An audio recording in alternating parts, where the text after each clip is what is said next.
पंचायत नहीं होती है। तो कंपनी अपने रिस्क को अवॉइड करने के लिए यहाँ पे इन्वेस्टमेंट करती है, तो टेक्निकली तुम्हें ज्यादा इन्वेस्टमेंट्स यहाँ पे ही दिखेंगी। सही है जी, ऐसा नहीं है कि इक्विटी में नहीं दिखेंगी, पर हमें अकाउंटिंग दोनों की आनी चाहिए। इधर मुझे आप जरा एग्जांपल्स दें, डेट सिक्योरिटी में क्या मैं किसी कंपनी के बॉन्ड परचेज कर सकता हूं?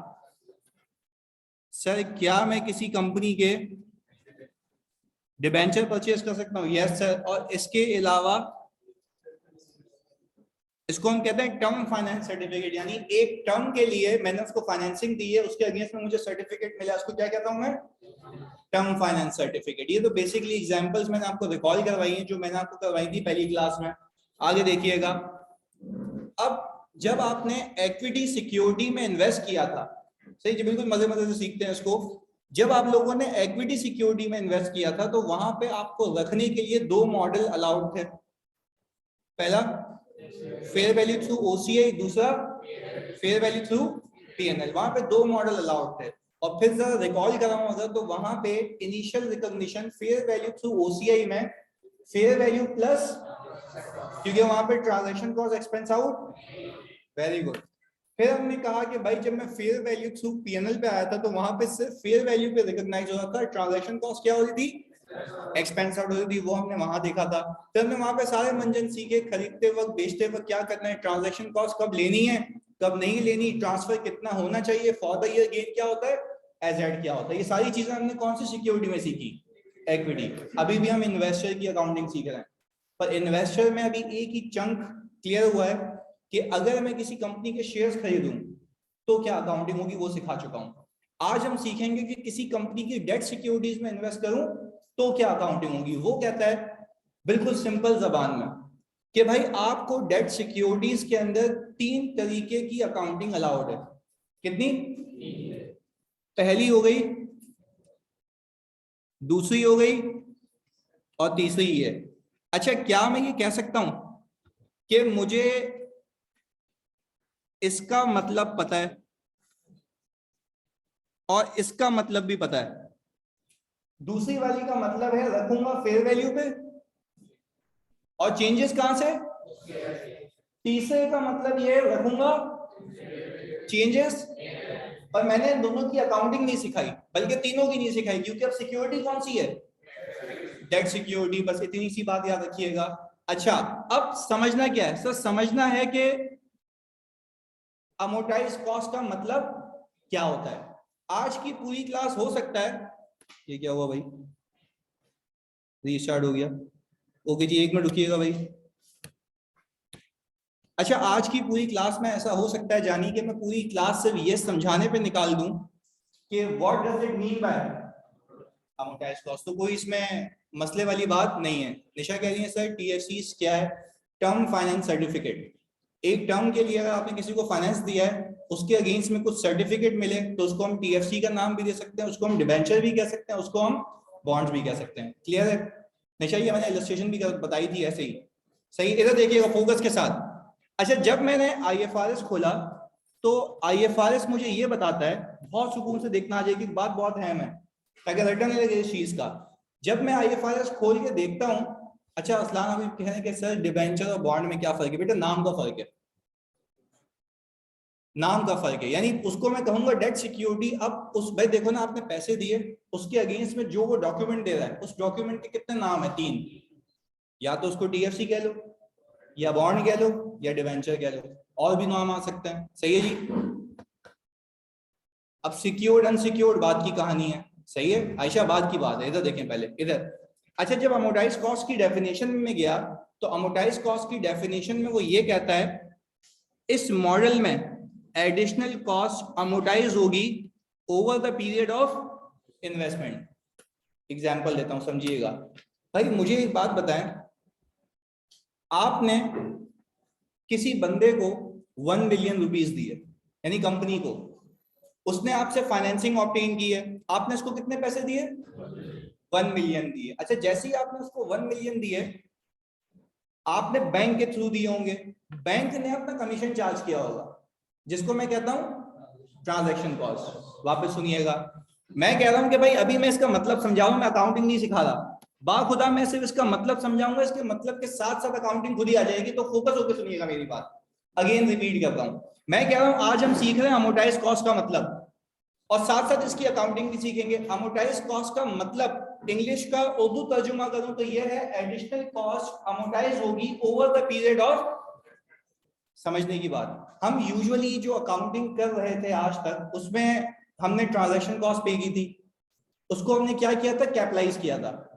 उस कैपिटलाइज कॉस्ट को हमें करना है अमोर्टाइज, यानी सिंपल जबान में कहूं डे 1 पे एक्सपेंस आउट, उसको क्या करना, ओवर द पीरियड अमोर्टाइज करना। पर क्या मैंने अभी ये सिखाया कि किस तरीके से अमोर्टाइज करना, वो आज सीखेंगे। बस समझा सिर्फ ये रहा हूं, अमोर्टाइज कॉस्ट का मतलब सिर्फ मैं तुमसे पूछूं अभी क्लैरिटी आएगी, 20 मिनट बाद बिल्कुल ये ना जो क्रिस्टल क्लियर हो जाएगा, बिल्कुल कोई इसमें शक व शुबा नहीं बचेगा। मुझे बताओ अमोर्टाइज कॉस्ट का मतलब क्या है? एडिशनल कॉस्ट अमोर्टाइज होगी ओवर द, कैसे होगी अभी सिखाया नहीं है, सिर्फ इसका मतलब समझाया, अभी नंबर्स के साथ प्रूव करूंगा। अमोर्टाइज कॉस्ट समझने के लिए या डेट सिक्योरिटीज को समझने के लिए आपको एक चीज पता होनी चाहिए कि इसके जार्गन्स कौन कौन से हैं। जब भी मैं डेट सिक्योरिटीज में, इवन ये आपको कॉस्टिंग में भी काम आएगा, एमएफए में भी काम आएगा, इधर देखना, जब मैं बात करता हूं इंटरनल रेट ऑफ रिटर्न की, जिसको मैं कहता हूं, इसको असल जबान में मार्केट के अंदर, कंपनीज के अंदर कहा जाता है, ये है एक्चुअल रिटर्न ऑफ इन्वेस्टर। जरा एक बात समझते हैं, मैं अभी कहानी बना रहा हूं, बिल्कुल सिर्फ एक समा बना रहा हूं उसका। मैंने कहा मैंने किसी को 1 मिलियन दिए, वो मुझे 10% का सूद देगा इसके ऊपर, वो 10% कितना हो गया, 1 लाख। वापस समझे, मैंने इसको दिए 1 मिलियन, ये मुझे इसके ऊपर कितना रिटर्न देगा, 10% का। ये मुझे रिटर्न कितना देगा, 10% का। भाई ये जो 10% का रिटर्न मुझे देने की बात कर रहा है, इसको मैं कहता हूं, देखो आगे क्या लिखा हुआ है, रिटर्न प्रोवाइडेड बाय इशूअर। कौन है जो डेट सिक्योरिटी इशू कर रहा है, हम कौन है जो उसको पैसे दे रहे हैं। भाई ये बिल्कुल ना क्लियर होना चाहिए, सवाल में कंफ्यूजन लेके नहीं जानी एग्जाम में। वापस से रिपीट कर रहा हूं, मैंने कहा सामने वाला बंदा जो मुझसे पैसे ले रहा है, उसको मैं इशूअर क्यों कहता हूं, उसको मैं इशूअर इसलिए कहता हूं क्योंकि वो अपनी कौन सी सिक्योरिटी इशू कर रहा है, उसके अगेंस्ट में उसको क्या मिल रहा है, पैसे मिल रहे हैं। तो मैं ये कहना चाह रहा हूं कि इशूअर को जब मैं पैसे दे रहा हूं और वो जो रेट मुझे कोट कर रहा है, उस रेट को मैं क्या कहूंगा।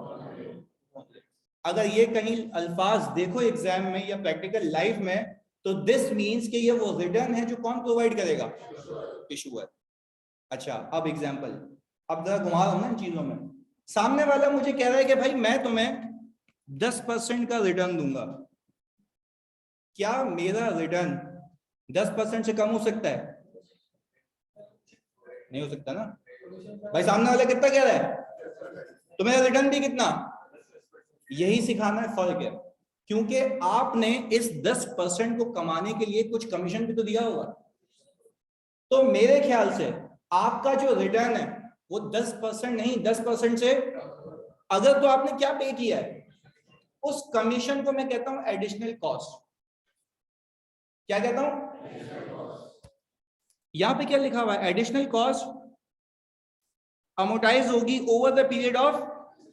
अकाउंटिंग पे आ रहे हैं आहिस्ता आहिस्ता। पर पहले बात, जब भी मैं अब बिल्कुल समा बनाते हैं, जब भी मैं किसी कंपनी को पैसे दूंगा उधार की मद में, उसके अगेंस्ट में मुझे मिलेगी कौन सी सिक्योरिटी, डेट सिक्योरिटी। उसके ऊपर लिखा हुआ होगा कि सामने वाला बंदा मुझे 10% का सूद देगा, इस 10% के रेट को क्या कहूंगा, और अपनी जबान में कहेंगे ये एक्चुअल रिटर्न है या रिटर्न प्रोवाइडेड बाय इशूअर। अच्छा तो क्या हमारे इंटरनल अपने असल इनकम में और सामने वाले के प्रोवाइडेड रिटर्न में फर्क हो सकता है? आप आज के बाद बोलेंगे एडिशनल कॉस्ट का, किसका फर्क होगा, एग्जाम्पल दूं अगर, अभी ये बिल्कुल अभी बातें हैं आगे बहुत सारी, रेट चेंज होंगे, गेम होंगे, मार्केट वाले सब सिखाऊंगा, पर पहले एक सवाल तो बनाओ। अच्छा आज के बाद तुमसे कोई पूछे कि सामने वाला बंदा जो तुम्हें रिटर्न दे रहा है, क्या वो रिटर्न और तुम्हारी असल कमाई में फर्क हो सकता है? सिर्फ एक वजह होगी, एडिशनल कॉस्ट। अब वो बहुत सारी हो सकती है, एक एक करके सीखेंगे। पहले बताओ इन दोनों में फर्क समझ आया, कि सामने वाला बंदा जो रिटर्न दे रहा है वो 10% है, हमारा रिटर्न इससे कम, आगे जाके ये भी सिखाऊंगा इससे ज्यादा भी हो सकता है। डिपेंड करता है, आगे जाके बताऊंगा बिल्कुल सुकून से। पहले बताओ यहाँ पे जो अभी हल्की फुल्की बातें की हैं, अकाउंटिंग को साइड में रख के बातें की, ये क्लियर है? पक्का? अच्छा, ये इसलिए बता रहा हूँ कि कल को जब कंपनीज में जाओगे या पार्टनर तुमसे पूछेगा कि भाई ये कंपनी सिक्योरिटीज पे कितना कमा रही है, तो तुम में से जो बेवकूफ लोग होंगे ना, वो पार्टनर को एग्रीमेंट देख के कहेंगे सर ये जो कंपनी ने इन्वेस्टमेंट की हुई है ना ये 10% कमा रही है। पार्टनर तुम्हें वहीं पे झाड़ेगा, बोलेगा ये 10%। आप इनका एक्चुअल रिटर्न देखेंगे आईआरआर निकाल के। क्या निकाल के? आईआरआर का मतलब क्या? Internal rate of return. Internal rate of return का मतलब है हमारा असल रिटर्न। अब वो कैसे सारी चीजें होंगी ये देखते हैं। अभी एक बच्चे का सवाल आया कि sir IRR minimum required rate होगा ना। देखो ये अभी तुम कॉस्टिंग की तरफ जा रहे हो या एमएफए की तरफ, वहां से मैं लिंक करवा दूंगा तुम्हारी अंडरस्टैंडिंग के लिए, पर उसको खुलासा आज कर रहा हूं। तुमने वहां पे जो सीखा है ना मिनिमम रेट, इसको आज यहाँ कन्वर्ट करते हैं। पहले बताओ कूपन और आईआरआर में फर्क समझ आया? वेरी गुड, आगे सुनिएगा। फिर मैंने कहा जब आईआरआर होगा वो कैरिंग अमाउंट पे अप्लाई होगा, कूपन होगा। ये क्यों होगा अभी सीख रहे हैं, पर अभी हमने जार्गन सीखे हैं। सही है जी? अच्छा एक दो सवाल और एंटरटेन कर लेते हैं। चलिए जी, बिल्कुल सही है। कुछ कुछ बातें। अच्छा जी, अच्छा हम ना कौन सी ऐसी बात है जो इसमें आपको तकलीफ दे दी है, हम ना पूछें जल्दी से, जल्दी पूछो फिर आगे जाएंगे हम।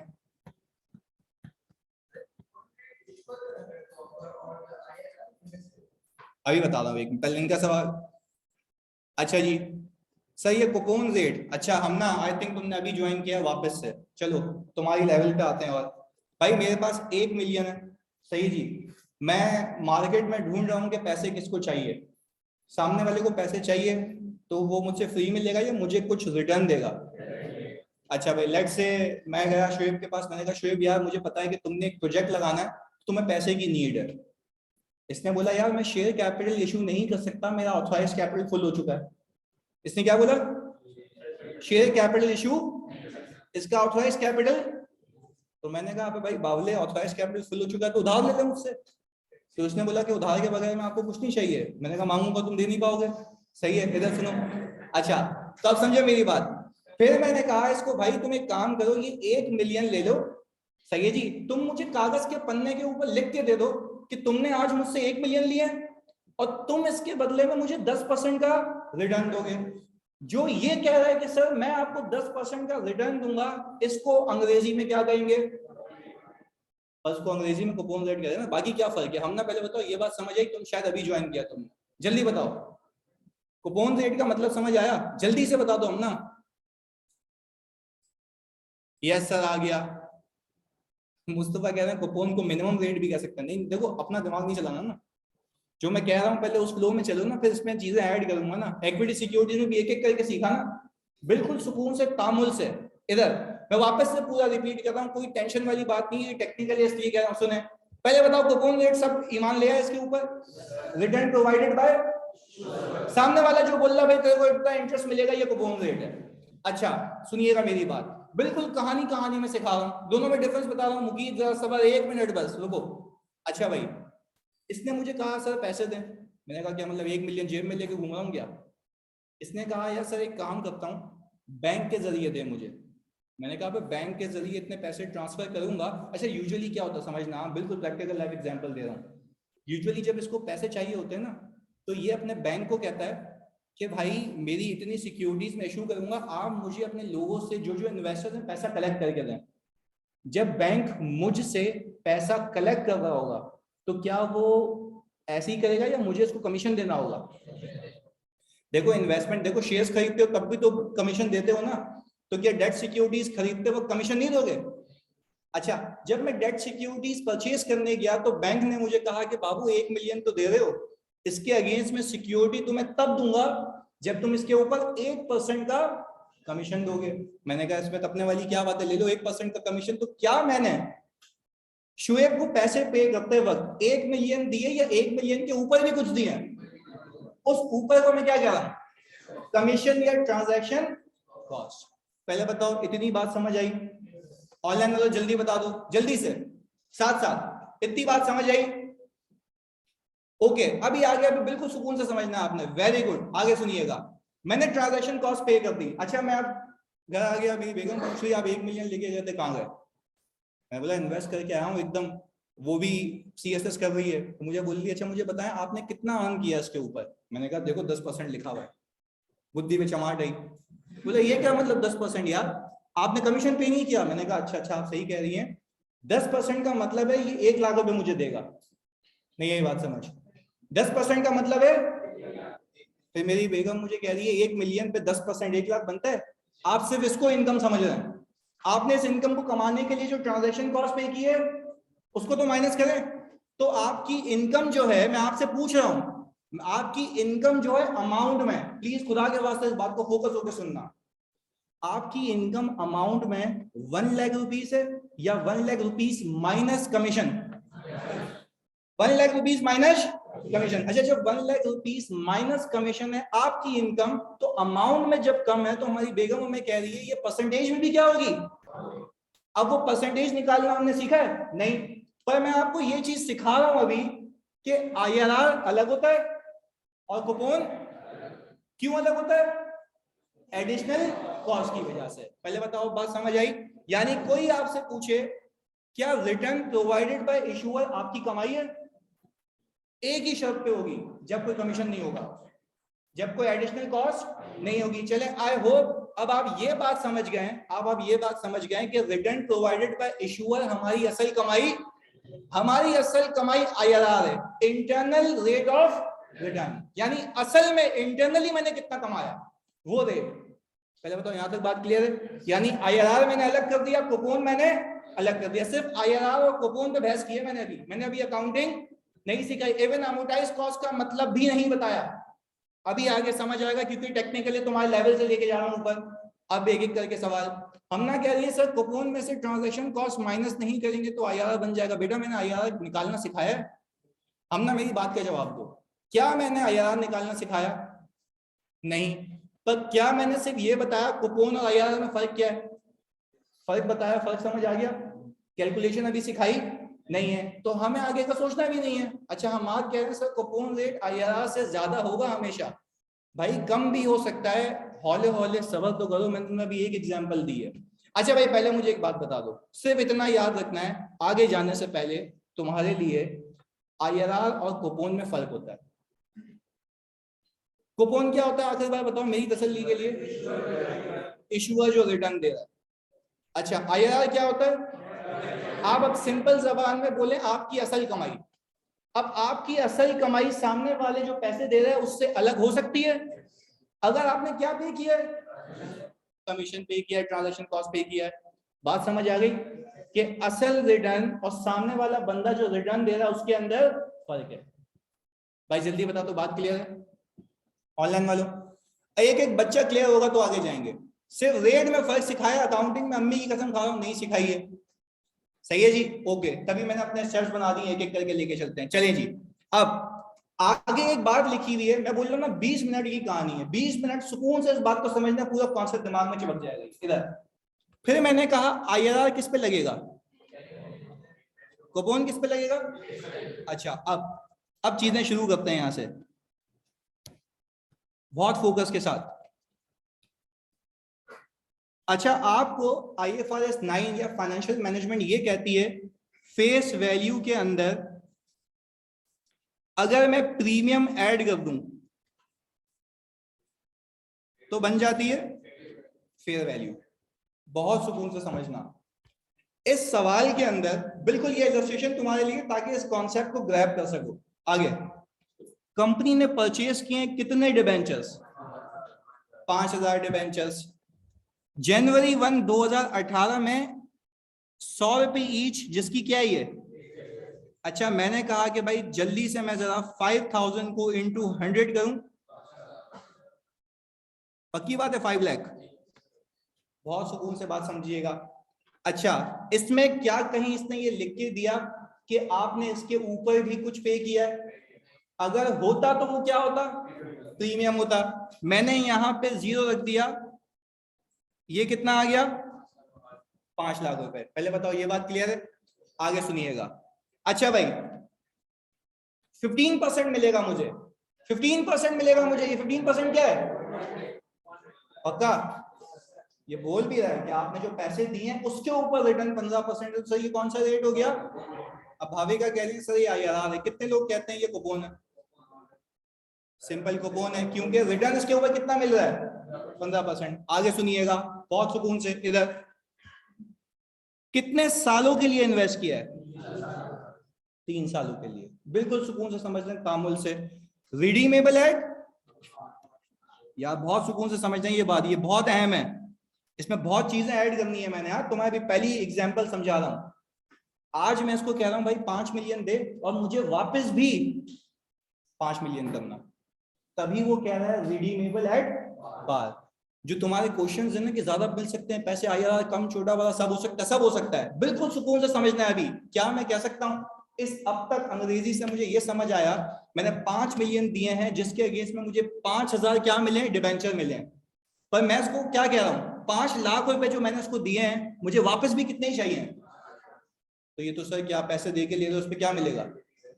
इस पे क्या मिलेगा? इंटरेस्ट मिलेगा। कितने परसेंट का? पर ये बात याद रखना कि फ्री में तो नहीं देंगे ना पैसे। आगे रिडीम होंगे ये दिसंबर 31, 2020 पे, यानी 18, 19, 3 साल के बाद। 3 साल के लिए खरीदी हमने सिक्योरिटी। आगे देखिएगा ट्रांजैक्शन कॉस्ट पे की है कितनी? अच्छा, अब आपको IFRS 9 ये कह रहा है कि भाई आपने जो ट्रांजैक्शन कॉस्ट पे की है ना, वो आप इसके अंदर कैपिटलाइज करते हैं। ये कितना हो गया? अब आप इसकी इंसान बन के एंट्री बना दें, इन्वेस्टमेंट डेबिट और कैश क्रेडिट। कितने से भाई? 550 से। कोई तुमसे पूछे कि तुमने ये जो डेट सिक्योरिटीज में यानी डिबेंचर में इन्वेस्टमेंट की हुई है, तुम्हें डिबेंचर्स कितने के पड़े? क्या तुम 5 लाख कहोगे या 550 कहोगे? यानी fair value plus transaction cost. पहले बताओ, यहां तक बात क्लियर? चलिए जी, बिल्कुल बेसिक बेसिक। हमने कहा कि सर अब हम अकाउंटिंग करने लगे हैं। मैंने कहा ओपनिंग बैलेंस होगा, इंटरेस्ट इनकम होगा, कैश और क्लोजिंग। बहुत सुकून से समझिएगा, ये तुम लोगों को समझानी है आज बात। इधर अब जरा नीचे रिक्वायरमेंट को रीड करते हैं। रिक्वायरमेंट में ये कह रहा है कि भाई आप जनरल एंट्रीज बना के दें हर साल की, और अमोर्टाइजेशन शेड्यूल बना के दें जो अभी सिखाऊंगा, अगर इफेक्टिव रिटर्न 10% का है। ये कौन सा रिटर्न है? अब एक बात बता रहा हूं, तुम लोग बखूबी बता सकते हो मुझे। इधर मैंने कहा मैं यहाँ पे एनालिसिस कर रहा हूं, जो कि एग्जाम में हो सकता है पूछ ले। बहुत सुकून से, मैंने सामने वाले को कितने दिए हैं, वो मुझे कितना रिटर्न देगा, कितने सालों के लिए? कितना आया आंसर? 2.25। मुझे अगर अल्लाह की कसम ये देख के बताओ, क्या मैं कह सकता हूं अगर मैं 15% 3 साल कमाऊं तो मेरा रिटर्न परसेंटेज वाइज 15% होगा? पर मैं आपसे एक बात पूछ रहा हूं कि इसको कमाने के लिए क्या मैंने 50,000 रुपए इनकम किए? अच्छा, इसको जब इसमें से माइनस करूं तो वो कह रहा है कि आपका रिटर्न जो एक्चुअल रिटर्न है वो 1.75 है अमाउंट वाइज, जबकि परसेंटेज में कितना है? अच्छा, अब एक बच्चा घर पे लेटा हुआ ये सोचा होगा ये परसेंटेज कैसे आई? ये आती है फाइनेंशियल मॉडल से एक्सेल में। ये कैलकुलेटर भी निकल सकता है, बट तुम्हारे कोर्स में स्पेसिफिकली इसकी कैलकुलेशन बाहर है। और मैं प्रॉमिस करता हूँ फिर भी जब मैं आगे केसेस करवा दूंगा तो IRR निकालना सिखाऊंगा भी। निकलता कैसे IRR, इस पे जवाब दे रहा हूँ। मैंने कहा फाइनेंशियल मॉडल में बोलते हैं इतने पैसे इन्वेस्ट किए, इतनी कॉस्ट इंकर की, इतने इतने पैसे मिलेंगे, तो मुझे बताओ मेरा असल रिटर्न कितना है। तो ये कंप्यूटर ने मुझे बता दिया कि असल रिटर्न कितना है, 10.9140। अच्छा, मैं यहाँ पे ऑलवेज गिवन होगा, हमेशा गिवन होगा। अच्छा, मैं लॉजिक बता रहा हूँ उसकी, क्योंकि लोगों को लॉजिक ही नहीं पता होती ना। मुझे एक बात बताओ, अगर मैं 15% कमाना चाहता हूं तो मेरी जेब में कितने आने चाहिए? 2.25। साथ साथ बोलोगे। अगर मैं 15% कमाना चाहता हूं बच्चों, तो मेरी जेब में कितने आने चाहिए? अच्छा, क्या मेरी जेब में 2.25 आ रहे हैं या उससे कम? अच्छा उससे कम आ रहे हैं तो इंसानी दिमाग लगा के ये भी तो बताऊंगा तो क्या रिटर्न ऑफ परसेंटेज सेम रहेगा या कम हो जाएगा? अच्छा वो असल रिटर्न होगा या रिटर्न प्रोवाइडेड बाय इशूअर होगा? असल रिटर्न होगा। और वो असल रिटर्न को हम अंग्रेजी में क्या कहते हैं? IRR या इफेक्टिव रेट ऑफ रिटर्न। तो जो वो असल रिटर्न है वो सवाल में कौन सा दिया हुआ है? अब देखो लिंक करता हूं। वो कह रहा है जब मैंने तुम्हें असल रिटर्न बता दिया तो आप इनकम भी जो बुक करेंगे वो असल रिटर्न से करेंगे। कहानी वापस से दोहराता हूं ताकि ग्रिप में आ जाए। वापस सुनो। मैंने कहा सामने वाला बंदा अगर मुझे 2.25 दे और मेरी असल कमाई भी 2.25 हो तो मेरा रेट में परसेंटेज में रिटर्न कितना होगा? 15%। मैं तुमसे कह रहा हूं क्या वाकई में मैं 2.25 अपने घर लेके जाऊंगा या इसको कमाने के लिए एडिशनल खर्चा भी किया? वो कितना है जी?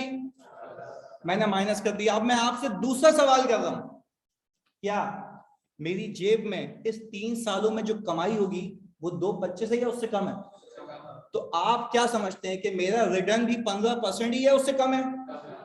लॉजिक यही कहती है उससे कम है। दैट मींस कि कंक्लूड हो गया कि my actual return is lower than the return provided by issuer. साथ साथ बोलोगे my actual return is lower than the return provided by due to additional cost, due to वो ये आ गया। और वो IRR आपको सवाल में या कंप्यूटर में बता दिया। मैं निकालना भी सिखाऊंगा, प्रॉमिस किया है मैंने। सही है जी? यहां तक कोई मसला?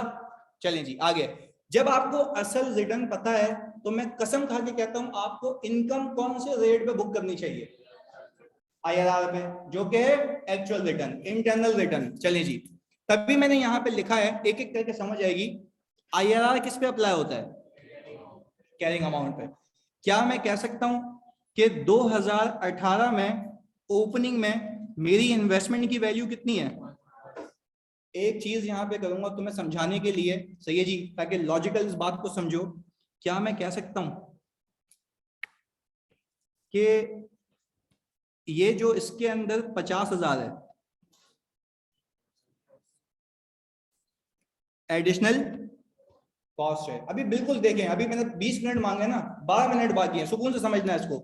इसके ऊपर आप इनकम बुक करें 10.9140 से, इसके ऊपर ये रेट चिपकाओ 5.50 पे, ये रेट चिपकाओ 10.9140 27। अच्छा भाई बहुत ही सुकून से एक बात समझना। अच्छा भाई मैं चला गया शुएब के पास, मैंने कहा शुएब दादा तुमने मुझे कहा था कि तुम मुझे 15% का रिटर्न दोगे। कितने परसेंट का? 15% का।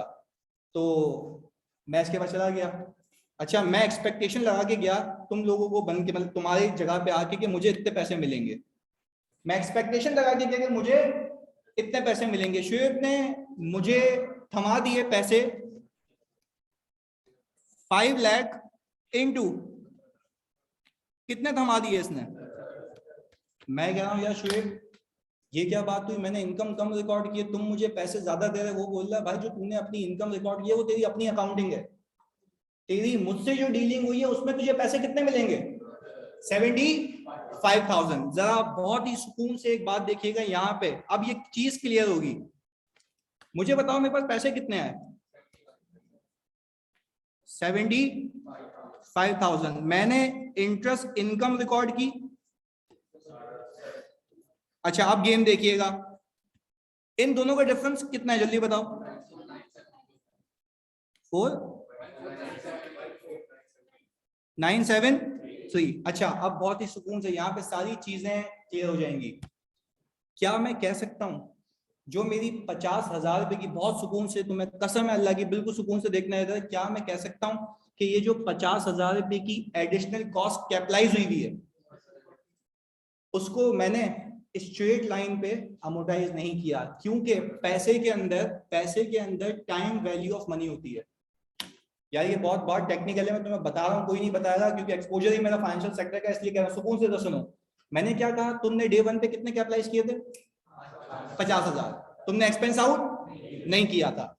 फिर मैंने तुम्हें बताया कि तुम्हारा एक्चुअल रिटर्न सामने वाले के रिटर्न से कम है due to this transaction cost, साथ साथ due to this transaction cost. अब तुम्हें इतना पता है कि तुम्हें इस 50,000 रुपए को एक्सपेंस आउट करना है कितने सालों में, क्योंकि लॉजिक दे रहा हूं। लॉजिक ये है कि ये जो 50,000 रुपए तुमने आज कैपिटलाइज किए, इसका फायदा तुम्हें कितने साल होगा, तो ये एक्सपेंस आउट भी।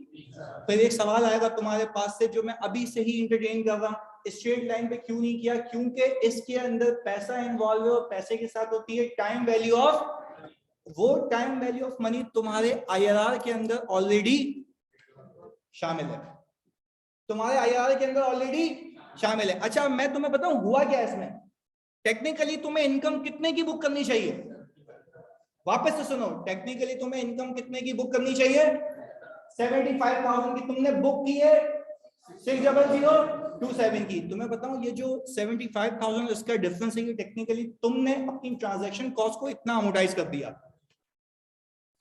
टेक्निकली तुमने अपनी ट्रांजैक्शन कॉस्ट को इतना अमोर्टाइज कर दिया। तो ये समझे हम कि फाइनेंशियल इंस्ट्रूमेंट IFRS 9 है, वो ये कहता है कि आप अपनी ट्रांजैक्शन कॉस्ट को अलग से एक्सपेंस आउट अपने IRR के अंदर उसको एम्बेड कर लें।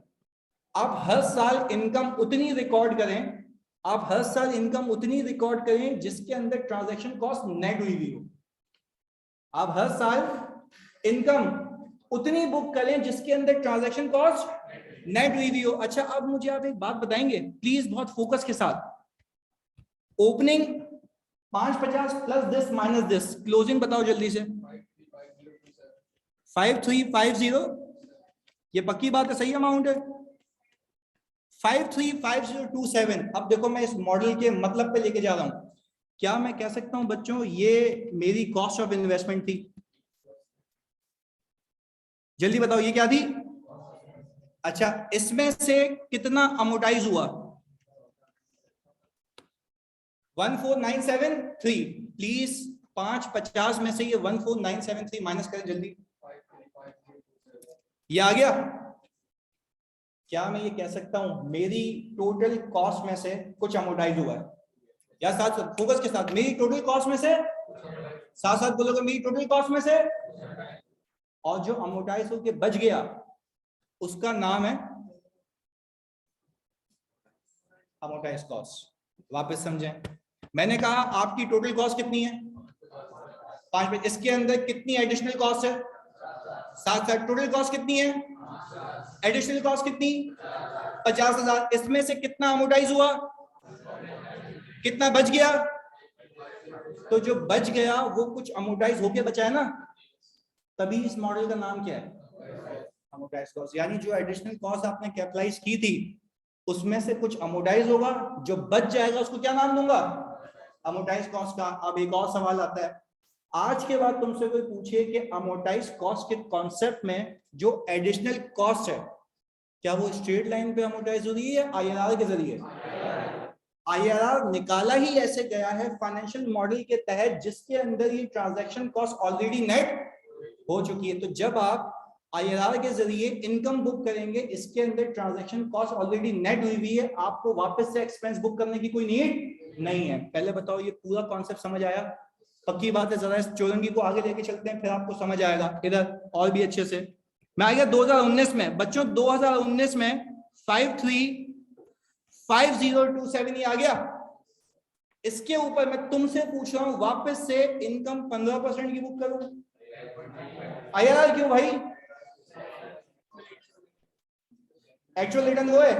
अच्छा अब दो बातें बोलोगे, IRR इसलिए लूंगा क्योंकि पहला तो वो एक्चुअल रिटर्न है, दूसरा ट्रांजैक्शन कॉस्ट का एक्सपेंस भी उसके अंदर, वो रेट यूज करके जब मैं इनकम बुक करूंगा तो ट्रांजैक्शन कॉस्ट एक्सपेंस भी उसके अंदर नेट हो जाएगा, जो कि होना भी चाहिए। अच्छा मुझे बताएं कितना आ गया, 58393, ओके जी 58393 ये आ गया। अच्छा मुझे पैसे कितने मिलेंगे, आपको पता है गेम क्या चल रही है, पैसे मिल रहे हैं ज्यादा, इनकम हो रही है कम, तो जो पैसे ज्यादा मिलना और इनकम का रिकॉर्ड होना दोनों का डिफरेंस एडिशनल कॉस्ट की अमोर्टाइजेशन है, यही तो है। अच्छा जी तो मुझे एक बात बताएं, पहले इसकी एंट्री बनाते हैं। ये हो गया 2000, सर मैंने कहा कैश हो गया डेबिट 70, मैंने कहा भाई इंटरेस्ट इनकम आ गई 583 और इन्वेस्टमेंट हो गई 166। अच्छा, आप यूं भी कर सकते हैं कि 535027 में से ये डायरेक्ट माइनस कर दें, तब भी तो आपका क्लोजिंग आ जाएगा ना।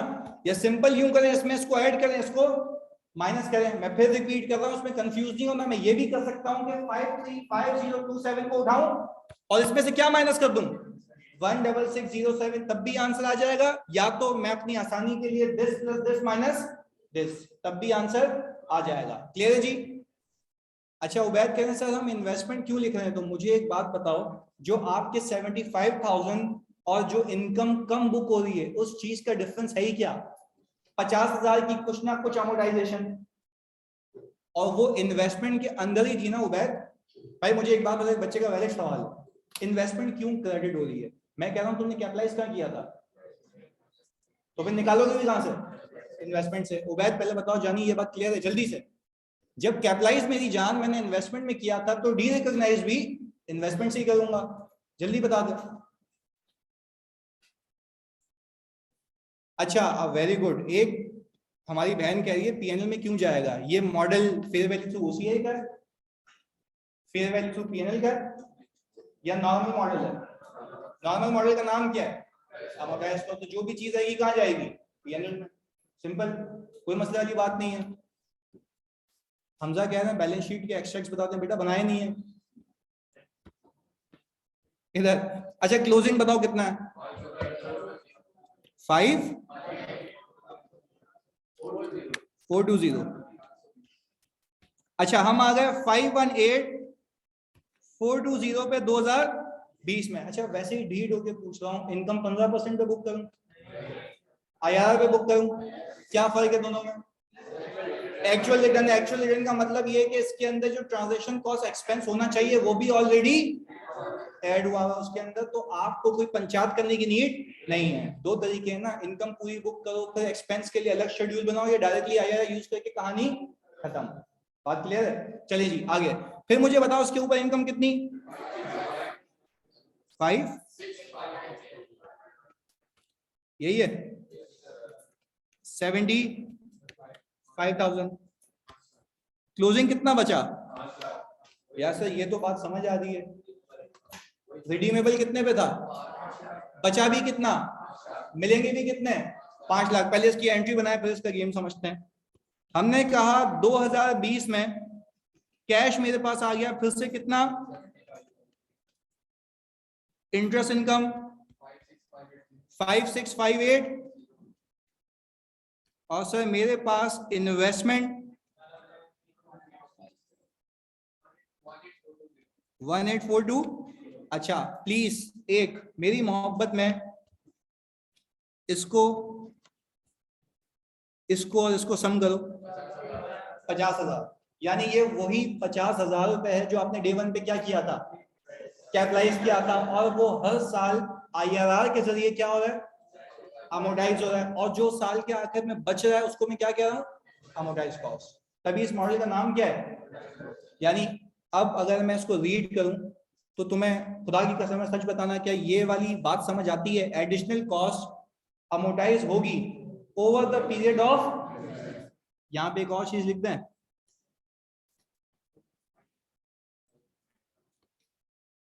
अब कंप्लीट हो गया कि सर एडिशनल कॉस्ट अमोर्टाइज होगी over the period of investment through IRR. ऐसा ही है सर। ओपनिंग में इंटरेस्ट इनकम क्यों ऐड हो रही है? बेटा वो सर मैथ्स है एमन, मैंने अभी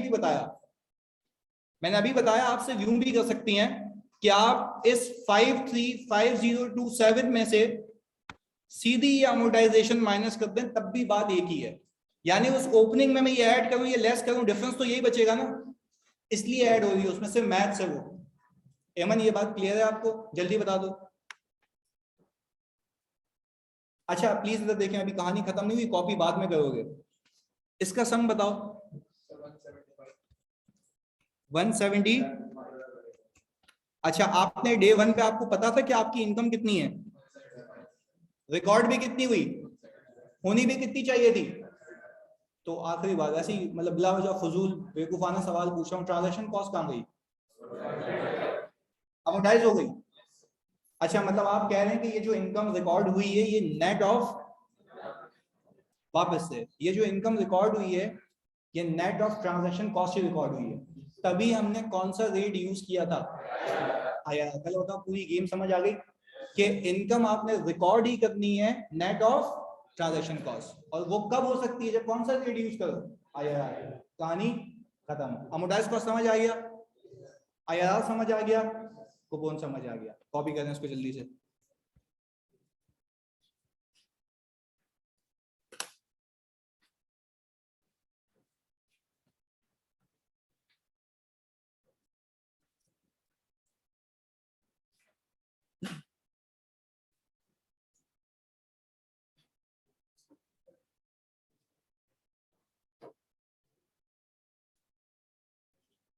अच्छा, अब हमने कह दी आसान है, सही है। या ऑनलाइन में तो क्लियरली बता दो, सब क्लियर है ना इसमें? एक एक चीज याद तुम सबको भी पक्का? हाँ भाई बबलू, ये तो आज आया, क्लास की नजर उतर जाएगी आज।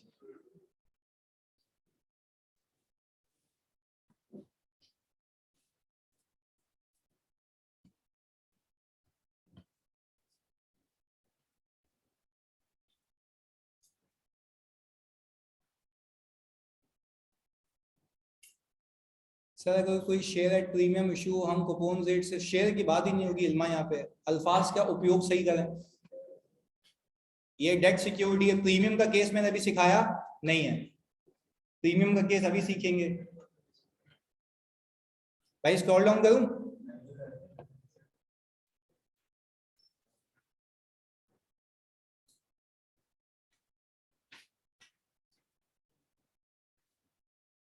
अच्छा शेख उसैद, ये हमेशा आईआरआर का रेट गिवन होगा तुम्हारे कोर्स के अंदर, आईआरआर की कैलकुलेशन नहीं है, फिर भी मस्ती है मुझे, मैं सिखाऊंगा बट बाद में। सही है? आईआरआर हमेशा गिवन होगा, आपको सिर्फ उसका मतलब पता होना चाहिए। आईआरआर का मतलब है वो आपकी असल इनकम जो सारी कॉस्ट को एब्जॉर्ब करके बैठी हुई है, तो इनकम सिर्फ उससे रिकॉर्ड कर देना, दैट्स इट। ये गेम है इसमें। सही है? इल्मा मैं बताता हूँ, ये जब प्रीमियम का केस होगा तो आई थिंक ये आप यहां तक कॉपी कर चुके हैं। ये शेड्यूल बड़ा सुंदर बनाइएगा जैसे बना हुआ है यहाँ पे।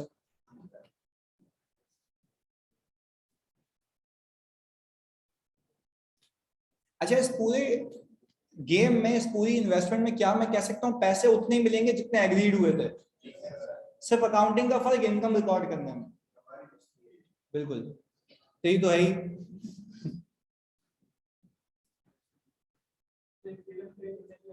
प्रीमियम अभी सीखते हैं, अभी सीखते हैं।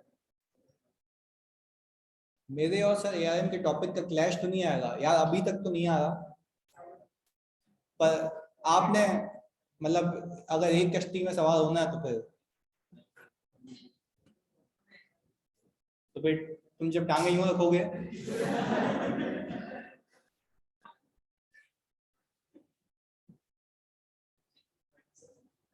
अजय देवगन की तरह, तो खाली देखियो कश्तियां यूं नहीं हो जाए।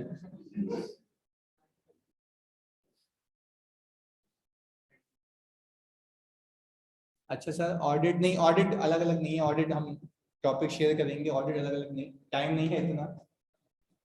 ऑडिट नहीं चलेगा अलग अलग, ऑडिट साथ चलेगा, बट आपको वो कोऑर्डिनेशन बहुत बेहतरीन लगेगा क्योंकि वो बन चुका है पिछली 5-6 अटेम्प्ट्स में। अगर सेक्शन 3 में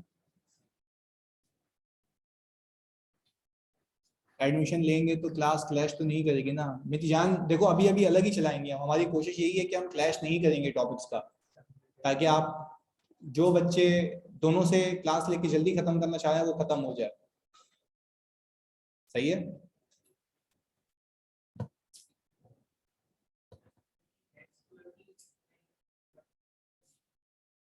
हम डेट सिक्योरिटीज को कन्वर्टेबल इंस्ट्रूमेंट्स की बात कर रहे हो, वो वैसे क्या हो सकता है ऐसा, बट ये कि वो फाइनल तुम्हारी बेसिक अकाउंटिंग है, दैट्स इट।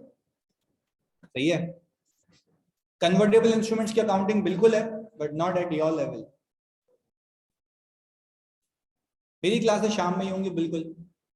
सर एक बात बताएं, पैसे तो उतने मिलेंगे मगर जो हमने पैसे दिए थे ट्रांजैक्शन कॉस्ट के लिए वो मतलब अमोटाइज होंगे, मगर कंफ्यूजन ये है कि पैसे माइनस क्यों नहीं किए जैसे इक्विटी में करते थे। भाई एक बात बताओ, अल्लाह की कसम खा के कह रहा हूँ, इक्विटी सिक्योरिटीज में भी हमने ट्रांजैक्शन कॉस्ट को कैपिटलाइज ही किया था। चलो अब इस पर बहस कर लेते हैं, सुनो। इक्विटी सिक्योरिटीज के अंदर मैंने ट्रांजैक्शन कॉस्ट को कैपिटलाइज किया था, बट कसम खा के कहता हूं सिर्फ अमोटाइज नहीं किया था। नहीं बात समझे आप लोग? समझे? मैंने इक्विटी सिक्योरिटीज के अंदर, या प्लीज फोकस होकर सुनना है, ये अच्छी बात है तुम पूछ रहे हो मुझसे। इक्विटी सिक्योरिटीज के अंदर मैं कसम खा के कह रहा हूं मैंने ट्रांजैक्शन कॉस्ट को कैपिटलाइज किया था, यस और नो? पर उसको अमोटाइज, रीजन दूं कहानी खत्म हो जाएगी, क्योंकि वहां पे कोई अमोटाइज कॉस्ट का मॉडल ही नहीं है। वहां पे कोई अमोटाइज कॉस्ट का मॉडल ही नहीं है, तो वो कैसे अमोटाइज होगी? क्लियर है हम ना? ये फर्क है उसमें बस, हर चीज में हर जगह नहीं आएगी ना।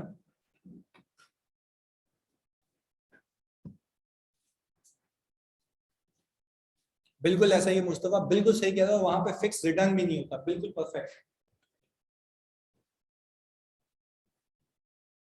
ये मजेदार चीज है ना डेट सिक्योरिटीज, क्या शेयर में खेल रहे हो तुम लोग।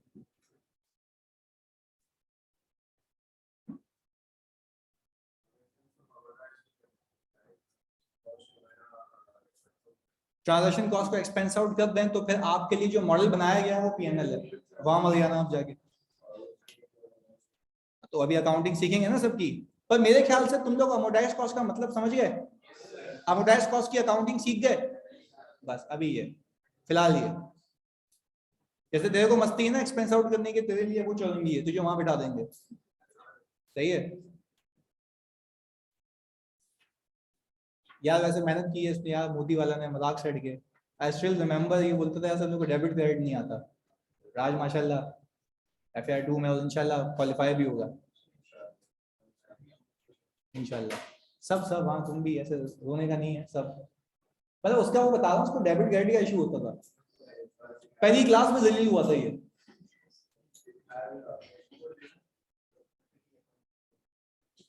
हाँ ये डी अकाउंट में एसेट को क्रेडिट साइड पे लिखता था, बोलता सर अगर मैं यहाँ लिखूं तो मैंने कहा तेरे को उल्टा बिठा दूं तो कैसा लगेगा।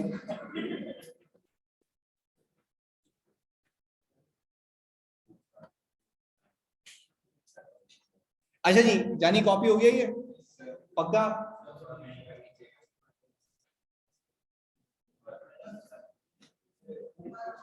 अब ऐसे नीचे है ही नहीं ना कुछ, क्या देखना चाह रहा है? यूं? अच्छा इसकी मुंडी आ रही है यूं।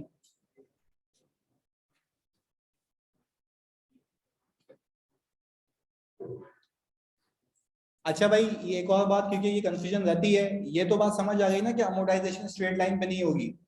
रीजन क्या है इसका? Time value of money. अच्छा ये जो मैं बकवास कर रहा हूँ ना, ये इसलिए क्योंकि एमसीक्यूज में अभी फिर जो एक बम आएगा ना वो ये भी होगा कि तुम्हें सोच के लिखना होगा उसमें, ताकि वो सारी तैयारी जो बुक के लेवल की है वो साथ साथ होती रहेगी। सही है जी? चलिए जी इसको आगे ले। ये कह रहे हैं भाई, हुजैफा कह रहे हैं कि सर, सर आपकी और सर ARM की जलालत में ही हम सीख चुके हैं, अब मजा नहीं आता तो जलील नहीं हो। ओके नहीं, वेरी गुड यार, ये तो है उस्ताद की जो डांट होती है ना, वो डांट नहीं थी जो तेरे को मजा आया था। इधर। अच्छा जी, तू भी चलती हुई कश्ती में चल रही है। चलिए जी भाई, अब अगला क्वेश्चन।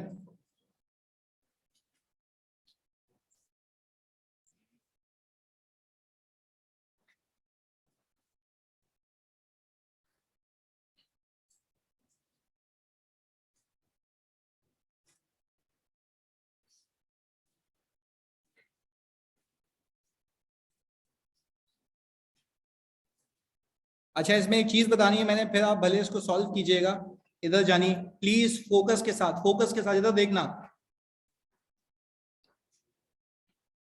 अच्छा जानी प्लीज इधर फोकस। हाँ अब देखो उसमें क्या क्या करना आपने, मैं खाली हिंट दे रहा हूँ। सही है जी, पूरा प्रॉपर सॉल्व करके पहले इधर देखो सब, जल्दी समझो इस बात को। 15,000 डिबेंचर खरीदे जनवरी 1 2018 पे, 50 रुपए की इसकी क्या है फेस वैल्यू है, पर मैंने इसको 50 पे नहीं खरीदा, 55 पे खरीदा, 5 रुपए का क्या दिया है प्रीमियम। अब मैं आपको ये नॉर्म बता रहा हूँ यार, खुदा के वास्ते इसको क्लियरली सुनना है आपने, क्योंकि इस वाले सवाल को करवा दूं ना, मैं कसम खुदा की तुम्हें पास पेपर भी करवा सकता हूँ, बस जिस लेवल पे आया पास पेपर, इससे ऊपर नहीं आया। अब तुम मेरे सवालों की नौयत देखो, वो लाइन से लाशों की तरह बिछे में इतनी प्रैक्टिस है उसके अंदर, क्योंकि वो 500 सवाल ऐसे ही नहीं बनते, उसकी डिटेलिंग है बहुत ज्यादा। प्लीज सुनना, ये इसके बाद पास पेपर हो सकता है, बस ये बता रहा हूँ। डैश कॉस वाला पता चले पीएनए को खुल के बैठ जाओ, बोलो नहीं हो रहा, ये वाला इधर। अच्छा भाई, मैं कह ये रहा हूं कि आपने सामने वाले को फेस वैल्यू के पैसे तो दिए होंगे, 50 इंटू 15,000 कितना आता है भाई? 750। प्लीज एक बात सुनना, सामने वाली कंपनी, बहुत सुकून से एक चीज सिखा रहा हूं, जैसे शुएब की कंपनी है, शुएब कह रहा है कि भाई हम एक ऐसी कंपनी है जिसने पास में कभी भी डिफॉल्ट नहीं किया। अच्छा, ये क्यों कह रहा हूं? ये सारे वो अल्फाज हैं जो हो सकता है एग्जामिनर पूछेगा कि क्यों कोई कंपनी प्रीमियम चार्ज करती है। वैसे एमसीक्यू जब तुम बोलोगे तो आउट ऑफ द सिलेबस है, नहीं भाई तुम्हें नॉलेज होनी चाहिए। अच्छा भाई, शुएब भाई कह रहे हैं कि भाई मैं आपसे चार्ज करूंगा फेस वैल्यू के हिसाब से नहीं, फेस वैल्यू से ज्यादा। तो मैंने बोला सीधा बोलना प्रीमियम चार्ज करेगा, उसने बोला हाँ सर मैं क्या चार्ज करूंगा? प्रीमियम चार्ज करूंगा। बहुत सुकून से समझना। मैंने बोला भाई अच्छा एक बात तो बता आपस की, प्रीमियम क्यों चार्ज कर रहे हो? बोला भाई प्रीमियम मैं इसलिए चार्ज कर रहा हूं क्योंकि मैं एक ऐसी कंपनी हूं, मैं कभी डिफॉल्ट लिस्ट में नहीं आया। डिफॉल्ट लिस्ट का मतलब ये कि ना मैंने कभी किसी के पैसे खाए और मैंने रिटर्न हमेशा टाइम पे दिया है, मैं कभी भी डिफॉल्ट सेक्शन में नहीं आया। अच्छा, जब मैं डिफॉल्ट सेक्शन में ही नहीं आया तो मेरा हक बनता है कि मैं लोगों से जो पैसे ले रहा हूं उस पर क्या चार्ज करूं? प्रीमियम चार्ज करूं। मैंने कहा अच्छा भाई शुएब भाई, आपने इसको जब मल्टीप्लाई किया तो ये कितना आ गया? 75,000। कुल मिला के कितना? 8-25। अच्छा, अब मैं शुएब भाई को ये कह रहा हूं, बहुत समझना इसको। अच्छा, हम क्या कहेंगे? फेयर वैल्यू कहेंगे, बिल्कुल सही। इधर देखिएगा, अब मैं शुएब भाई को कह रहा हूं, शुएब भाई बात तो सुनो, आप जब मुझसे ये 825 ले रहे हैं, वापस भी तो 825 करेंगे। शुएब कह रहे हैं निकलो यहाँ से, बुद्धि बात मारो, चल यहाँ से निकल। वो आगे क्या कह रहा है? रिडीमेबल एट, यहां से एक चीज सिखाऊंगा तुम्हें पिक करनी है, क्योंकि रिटर्न नहीं लगा रहे हैं। सुनो, मैं इसको कह रहा हूँ भाई मुझे एक बात बता, आज तू पैसे ले तो रहा है मुझसे, उसको वापस नहीं लेगा। भाई बोलेगा चलते बनो दूसरी कंपनी। अच्छा, मुझे डर भी लगा हुआ कि किसी और कंपनी में दूं तो ऐसा ना हो कि पैसे डूब जाएं। पैसे डूबने का मतलब फेयर वैल्यू का डिक्लाइन नहीं, जो पैसे दिए वही वापस नहीं है। तो ये भी तो हो सकता है ना, क्योंकि टेक्निकली ये डेट है, ये उधार है, बैड डेट भी तो हो सकता है ना, पर इसकी अकाउंटिंग IFRS 9 में हो रही है। आगे सुनिएगा, अब मैं इसकी बात समझ रहा हूं। ये जो बोल रहा है ना मुझे कि भाई आज मैं आपसे पैसे ज्यादा ले रहा हूं, मैं वापस करूंगा 750, अब मेरा दिमाग चलने लग गया। मैंने बोला यार देखो मुझे एक बात समझ आ रही है, तुम ये कह रहे हो कि तुम मुझसे पैसे ले रहे हो ज्यादा, वापस करोगे 7-7, पैसे ले रहे हो वापस करोगे, जब वापस करोगे कम तो इसका मतलब ये है कि मैंने एक एडिशनल कॉस्ट आज ही बियर कर ली, वो क्या है? प्रीमियम। अच्छा, अगर तुम्हारा दिमाग चलता है ना, लॉजिकली साउंड होगा तुम अगर, तो तुम्हें एक बात समझ आएगी कि ये एक ऐसी एडिशनल कॉस्ट आ गई है जो कि ट्रांजैक्शन कॉस्ट के अलावा है। नहीं है ना बात, समझिए आ गई? ये एक ऐसी एडिशनल कॉस्ट है जो कि ट्रांजैक्शन कॉस्ट के। मैं आपसे अगर एक बात पूछूं, अगर एग्जामिनर ने ऐसा पप्पू सवाल बनाया कि सिनेरियोस दे दिए, बोले बताओ इसका IRR पे क्या इंपैक्ट होगा, तुम में से मुझे कोई बता सकता है? इन्वेस्टर के लिए इसकी वजह से IRR कम हो जाएगा, तुम्हें कैसे पता? तुम क्या कंप्यूटर हो जो तुम्हें पता है भाई? पर हम कंप्यूटर नहीं है, हमें लॉजिक पता है। जितने ज्यादा पैसे मेरी जेब से जाएंगे उतना मेरा रिटर्न, तो जितना मेरा रिटर्न कम होगा उतनी मेरी परसेंटेज भी, तो मेरा IRR भी, एक्चुअल रिटर्न भी, इनकम भी, तो इनकम उसी रेट से बुक करूंगा। बात क्लियर है? आगे सुनो। अच्छा भाई, फिर हमने कहा कि यार फिर वो ट्रांजैक्शन कॉस्ट मांग रहा है। भाई आप शुएब भाई कह रहे हैं भाई इस पे रोना धोना क्यों है? ट्रांजैक्शन कॉस्ट मेरी नहीं है, किसकी है? ब्रोकर की है। बैंक को तो जाके वो मेरे अकाउंट में ट्रांसफर करेगा। हमने कहा सही है भाई, ये भी ले लो तुम। 875,000। अच्छा जी, पहली एंट्री बन जाएगी इन्वेस्टमेंट डेबिट, कैश क्रेडिट। कितनी चीजें एडिशनल कैपिटलाइज हुई हैं? एक प्रीमियम, अब दो चीजें अमोर्टाइज होंगी स्ट्रेट लाइन पे। किसके जरिए? वेरी गुड यार, IRR के जरिए। अब बात सुनिएगा, IRR के जरिए दो चीजें। अच्छा निशा कह रही है इससे फायदा क्या हुआ, आए सिखाता हूँ फायदा। इसी दिन के लिए तो मैं पैदा हुआ था। तो देखो हमने कहा इधर, हमने कहा भाई नॉर्मल इनकम। अच्छा मैं शुएब को देख रहा हूँ नजरों से ऐसी कि यार ये पैसे तो इसे मुनासिब कर लेगा। मैंने बोला शुएब भाई एक बात है, आपस की, हाँ आपस की बात है, सुनना अभी लिंक करूंगा ऊपर से। ये शुएब भाई को मैं कह रहा हूँ, शुएब भाई आप जो मुझे रिटर्न देंगे वो 825 पे देंगे। इसने बोला हाँ सर याद आ रहा है, शेयर्स में भी किस पे मिलता है? पार वैल्यू पे। यहाँ भी कितने पे मिलेगा? तो मैं इसको कह रहा हूँ कि भाई तुमने पैसे लिए क्यों ज्यादा बोल रहा भाई, वो मेरे नाम के पैसे हैं। मैं आपको जो रिटर्न दूंगा वो कौन सी वैल्यू पे दूंगा? अच्छा मैंने बोला अब मैं तुम्हारी बात समझ गया, मैं मार्केट में आ चुका हूँ। फेयर वैल्यू के हिसाब से तुम पैसे लोगे, रिटर्न तुम किसके हिसाब से दोगे? फेस वैल्यू के हिसाब से। मैंने कहा चलें भाई 750 इंटू कूपन कितना है? 20% फॉर 3 ईयर्स। कितना कितना? 450, यानी 4,50,000 रुपए अगर मैं 3 सालों में इससे लेके जाऊं तो मेरा रिटर्न परसेंटेज में होना चाहिए 20%। पर एक एक करके बताएं, क्या आपने ट्रांजैक्शन कॉस्ट भी पे की है? तो ये आपका एक एक्सपेंस है। क्या आपने प्रीमियम भी पे किया है? कितने का? 325। निशा अब आप शायद ये बात समझ गई होंगी कि अभी भी मैं मुनाफे में ही हूं, पर मेरा मुनाफा 450 है या 325 है? तो क्या फायदा नहीं है? फायदा है, बट कुछ कॉस्ट को इनकर करने के बाद।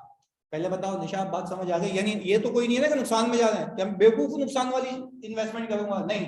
पहले ये चीजें देखी जाती है कि कितना रिटर्न आ रहा है, फिर उसको किसमें परखा जाता है? परसेंटेज में। क्लियर है? आगे देखिएगा। अच्छा तो क्या मैं कह सकता हूं 450 अगर अपनी जेब में लेके जाऊं तो रिटर्न कितना होना चाहिए?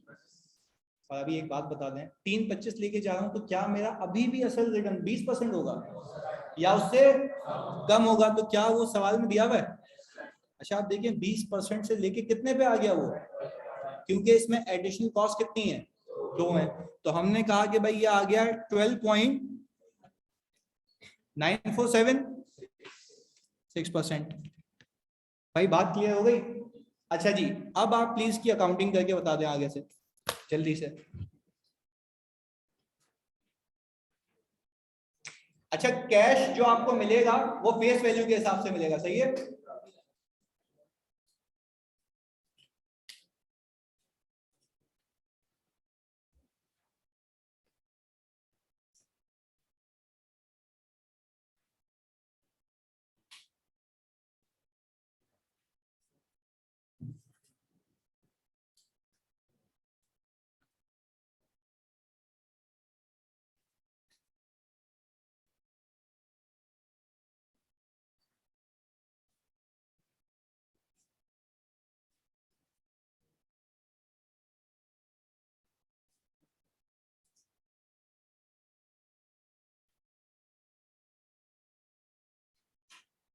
क्वेश्चन दिखा दूं? ओके जी।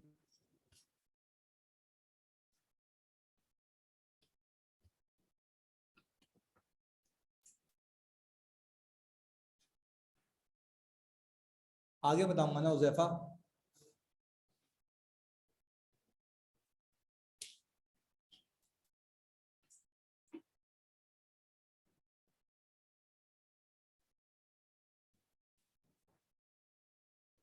अच्छा सब पहले ये बता दो कैश कितना लेके आ रहे हो शेड्यूल में? 150 ना? फेस वैल्यू का बिल्कुल बिल्कुल सही, 150 फेस वैल्यू का 20%।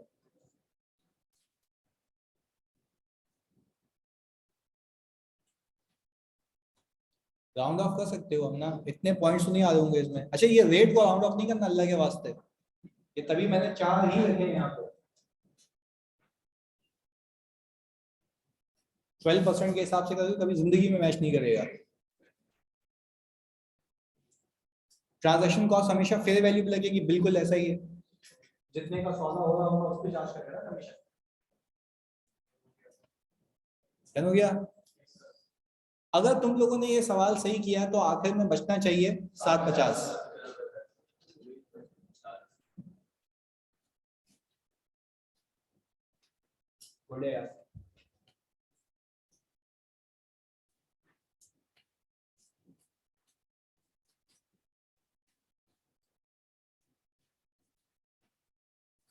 Very good.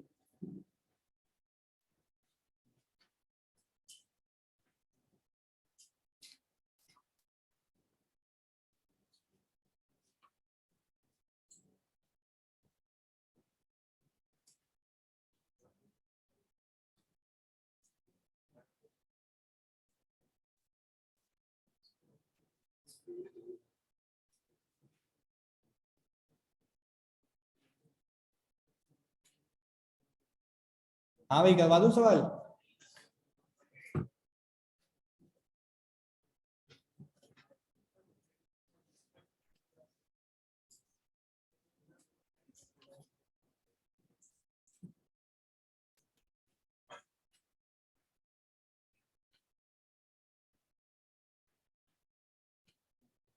Very good Bhavika, very good Hamza.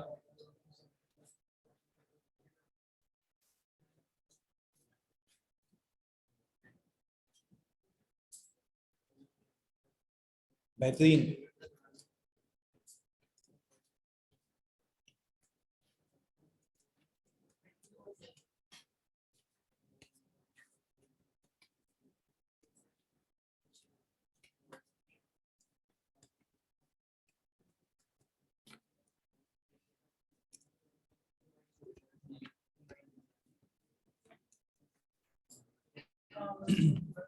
अच्छा भाई, ओपनिंग कितनी रखी तुम लोगों ने? 875,000, जिसके अंदर सब कैपिटलाइज हुआ हुआ है। अब इसके अंदर अगर अमोर्टाइजेशन चार्ज होनी है तो वो एक ही रेट के जरिए होनी है, दैट इज कॉल्ड, जिसके अंदर सब ऑलरेडी नेट हुआ हुआ है, तो इनकम भी खुद ब खुद कम रिकॉर्ड होगी, नेट ऑफ कॉस्ट होगी वो। ओके जी, पहली इनकम तुमने कितनी बुक की?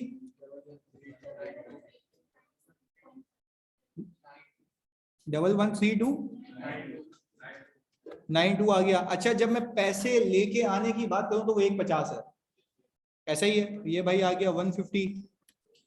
क्लोजिंग कितना आ गया? 838।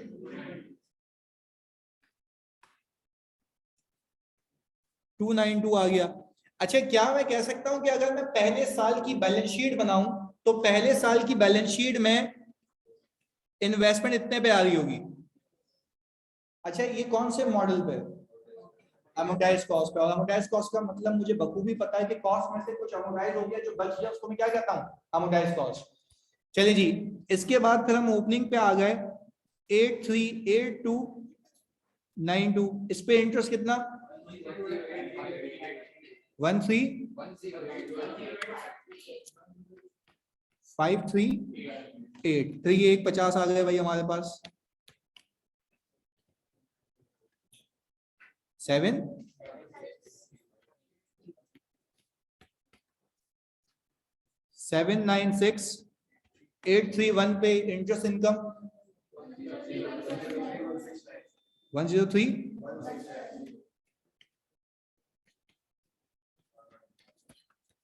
क्लोजिंग आ गया मेरे पास। अच्छा, मैं दूसरे साल की बैलेंस शीट बनाऊंगा तो इन्वेस्टमेंट में ये आएगा।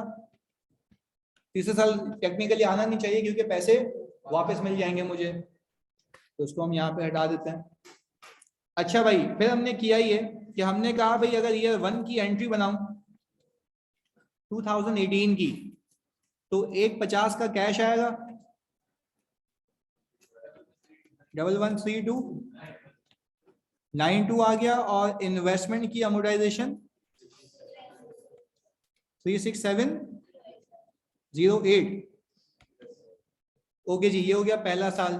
हमने कहा 2019 में आप जब कैश लेके आए, ये आ गया 108538। आपने कहा भाई इंटरेस्ट इनकम आ गई आपके पास 108538, और इन्वेस्टमेंट आ गई, सॉरी 150। मैं देख रहा था तुम लोग जाग रहे हो नहीं जाग रहे। इधर इन्वेस्टमेंट कितनी? 4146, और 2000 20 में आ गया कैश अगेन डेबिट 150 से, इंटरेस्ट इनकम आ गई 103, 169 और इन्वेस्टमेंट आ गई आपकी 46831। यही है भाई, क्लियर है। आखिरी एंट्री बना लेंगे सर, आपके पास कैश आ गया 750 और इन्वेस्टमेंट हो गई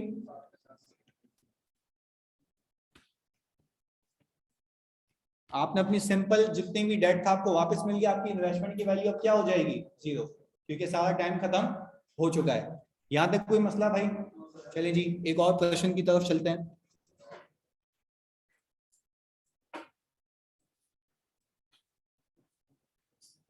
अच्छा जी, अब मैं जरा यहाँ पे रिडीमेबल एट पार, ये भी सेम है।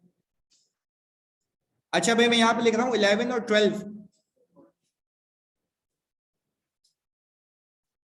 बल्कि नहीं होमवर्क क्यों है, मैं तुम्हें उसमें क्विज में डाल के दे दूंगा। 11 12 हो गया जी आपके पास, रिडीमेबल एट पार ये भी, premium of 3 redeemable at par, ये सारे तुम्हारे होमवर्क में चले जाएंगे। मतलब वही ये क्विज में लाइन से आ रहे होंगे ना, और उसके आंसर भी उसी में ही होंगे, तो आपको पूरी ये कैलकुलेशन तो करनी होगी ना, सिंपल सी कहानी है।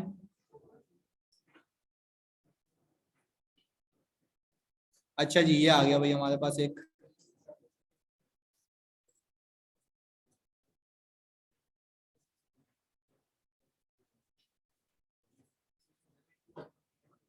नहीं जनरल एंट्री नहीं होगी ये तो।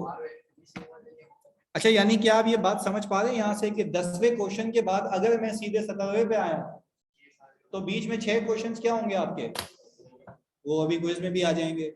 इसका पीडीएफ में दे देता हूं जी जानिए। एक सवाल आया सब सुनिएगा प्लीज। प्रीमियम और ट्रांजैक्शन कॉस्ट दोनों अमोर्टाइज हो गए। अच्छा मालूम करने की नीड है वैसे, कर सकते हैं ना फिर। चलो एक सवाल आया बच्चे का कि सर इसमें से कितना ट्रांजैक्शन कॉस्ट अमोर्टाइज हो रहा है, कितनी प्रीमियम अमोर्टाइज हो रही है, वो मालूम कर सकते हैं, कर सकते हैं। तो आपको 3 शेड्यूल बनाने होंगे। कितने शेड्यूल? 3। पहले आप बनाना सिर्फ 750 का शेड्यूल, फिर आप बनाना 75,000 का शेड्यूल, फिर आप बनाना 50,000 का शेड्यूल, और फिर 3 एंट्रीज बनाना एक ही सवाल में, और फिर हम पेपर में से यही करेंगे। सही है, बन सकता है बिल्कुल ऐसा शेड्यूल, क्या बनाओ अलग अलग बनाओ। तुम मुझे वैसे ही सीखना है तो मुझे बताना, तो मैं एक्सेल पे तीनों करके दे दूंगा, पर उसकी कोई नीड नहीं है। सही है, बात क्लियर है ना? नीड नहीं है वैसे, देखो लॉजिकल सी बात है ना, सबको मिला के अकाउंटिंग करूं अलग अलग करूं तो आंसर भी क्या आएंगे, अलग अलग आएंगे। फिर हमें एंट्री अलग अलग बना के उसको क्या करना पड़ेगा, ऐड लेस करना पड़ेगा, तो ये बिला वजह की लंबी है ना। सही है, चलें जी। सर ये रहा एक सवाल, बहुत सुकून से एक आइडिया दे रहा हूं ताकि गलती एग्जाम में ना हो, खुदा के वास्ते तो देखो प्लीज। वो कह ये रहा है कि हमने फेस वैल्यू पे परचेज किया, शुरू में क्या दिया था, प्रीमियम। यार बहुत अहम बात बता रहा हूं, इसमें बिल्कुल मिस नहीं करना इस मेरी बात को। सर ऐसा नहीं हो सकता आपकी सब क्लासेस सुबह हो या शाम में, तो बेटा मेरी सारी क्लासेस शाम में तो हो रही हैं। आई थिंक FAR2 शाम में ही हो रही है ना। अगर सब क्लासेस की बात करो तो FAR1 ग्रुप अलग है ना, उन चुरंगियों को बाद में पहले बुलाते हैं, तुम्हें बाद में बुलाते हैं। सही है, अच्छा प्लीज फोकस से इधर देखो, एक चीज बता रहा हूँ खुदा की कसम तुम्हें, प्लीज फोकस से देखना ताकि इसमें गलती नहीं होनी चाहिए। इधर देखो, अब मैंने ये कहा समझाने के लिए कह रहा हूं, जो प्रीमियम मैं पे करूंगा वो मेरे लिए क्या है, इसकी वजह से IRR। अच्छा अब बात सुनिएगा, अगर सामने वाला बंदा और फैल जाए और वो ये कहे कि सर आज आप मुझे पैसे ज्यादा दें और मैं आपको जो पैसे वापस करूंगा वो कम करूंगा, मैंने बोला भाई ये कैसी इन्वेस्टमेंट हो गई, पैसे दे भी ज्यादा रहा हूं आखिर में मिलेंगे भी, फिर बोल रहे सर देखिए आप ओवरऑल गेन में ही रहेंगे, पर जो आपका प्रिंसिपल अमाउंट आप दे रहे ना, उसको जब आप रिडम्पशन पे लेने आएंगे मुझसे, उसमें से मैं इतना % डिस्काउंट कर दूंगा उसको। इतना % डिस्काउंट का मतलब है कि ये मेरा और नुकसान होने जा रहा है। नहीं है ये बात समझ? सुने वापस बिल्कुल तामुल, तभी तो कह रहा हूँ सुनना है समझना है। ये गेम IFRS 9 की है, मुश्किल लगता है भाई, एक बार आ गया तो फिर यार सिंपल अकाउंटिंग है ना, तुम्हें पता भी होगा आंसर क्या आना है, तो पूरे पूरे नंबर आएंगे इसके, सुकून से समझना इस बात को। क्या मैं कह सकता हूं कि अगर आज मैंने पैसे दिए और फेस वैल्यू से ज्यादा दिए, तो उस फेस वैल्यू से जो ज्यादा दे रहा हूं वो क्या है? क्या वो मेरा नुकसान है? हाँ या नहीं? सर अगर वो बच्चों मेरा नुकसान है, तो क्या आप इस बात पे यकीन रखते हैं कि अगर वो मेरा नुकसान है तो वो नुकसान उसी दिन बुक नहीं हुआ, वो IRR के जरिए बुक हुआ है, कैपिटलाइज हो गया था। अब एक और बात समझें, जब पैसे आपको वापस मिलेंगे, सही है जी, तो वो कह रहा है कि आज आप अगर 100 रुपए दे रहे हैं तो मैं आपको 3% डिस्काउंट के बाद वापस करूंगा। तो 3% का discount with respect to face value होता है। 3% का डिस्काउंट विद रिस्पेक्ट टू, देखो एक चीज याद रखना, प्रीमियम जो लगता है वो भी फेस वैल्यू पे लगता है, डिस्काउंट होता है वो भी। ये क्यों बता रहे हैं सर आप इतना डिटेल में? क्योंकि पेपर में गलती यही होती है कि सर मैं तो सही करके आया था, नंबर कट गया। भाई नहीं किया ना तुमने सही, समझो तो सही पहले कॉन्सेप्ट को। चले व्हाटसोएवर द केसेस, क्या मैं कह सकता हूं कि अगर मैंने आज 5 रुपए का प्रीमियम पे किया तो ये मेरी एडिशनल कॉस्ट है। आगे सुनो, तो मैंने अगर अज्यूम किया मेरी फेस वैल्यू 100 थी, तो मेरी जेब से कितने गए होंगे पर बॉन्ड या डिबेंचर? व्हाटसोएवर द केसेस यही है। अच्छा भाई, फिर मैं कह रहा हूं जब रिडेम्पशन का दिन आएगा, जब रिडेम्पशन का दिन आएगा, तो रिडेम्पशन की डेट के ऊपर मुझे वो कह रहा है तो मैं 100 वापस नहीं करूंगा। यहां पे हमने उसको क्या दिया? 3 का क्या दिया उसको? 3 के डिस्काउंट को प्लीज समझिएगा, 3 के डिस्काउंट को क्या मैं ये कह सकता हूं कि मेरा और नुकसान है या एडिशनल? अब साथ साथ बताओ, अब एडिशनल कॉस्ट कितनी हो गई? एक, जो मैंने प्रीमियम पे किया, दूसरा, तीसरा, जो मैंने डिस्काउंट दिया मुझे मिला वापस से। मैंने कहा कितनी एडिशनल कॉस्ट हो गई? 3।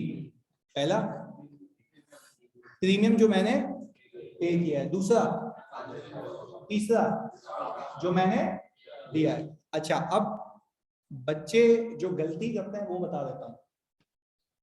ये जो यहाँ पे सवाल में लिख के दे रहा है ना, एट अ डिस्काउंट ऑफ 3%, आप ये मानते हो कि एडिशनल कॉस्ट जो थी आपकी, जो प्रीमियम आपने डे 1 पे कैपिटलाइज किया था, वो अमोर्टाइज आप कर रहे थे या खुद हो रहा था?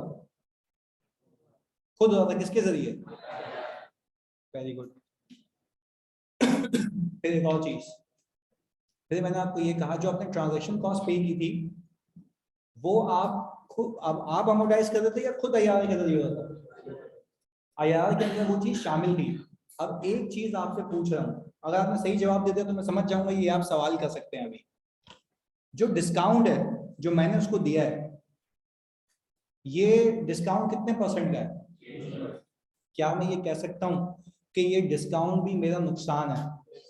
इस डिस्काउंट को प्लीज सुकून से बताना, इस डिस्काउंट को मैं डे 1 पे रिकॉर्ड करूं, आखिर में रिकॉर्ड करूं, या ओवर द पीरियड? कितने लोग कह रहे हैं आखिर में? कोई मसला नहीं, सीख रहे हैं हम। कितने लोग कह रहे हैं आखिर में?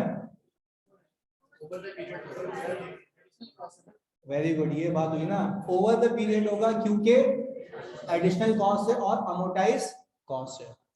अब मैं आपसे एक बात पूछूं, अगर प्लीज सुनिएगा, अगर मैं अज्यूम करूं एक ही बॉन्ड की प्राइस को लेके चलूं, आपने डे 1 पे फेस वैल्यू अज्यूम करें 100 रखी, प्रीमियम आपने रखा 5 का, फेयर वैल्यू कितनी आ गई?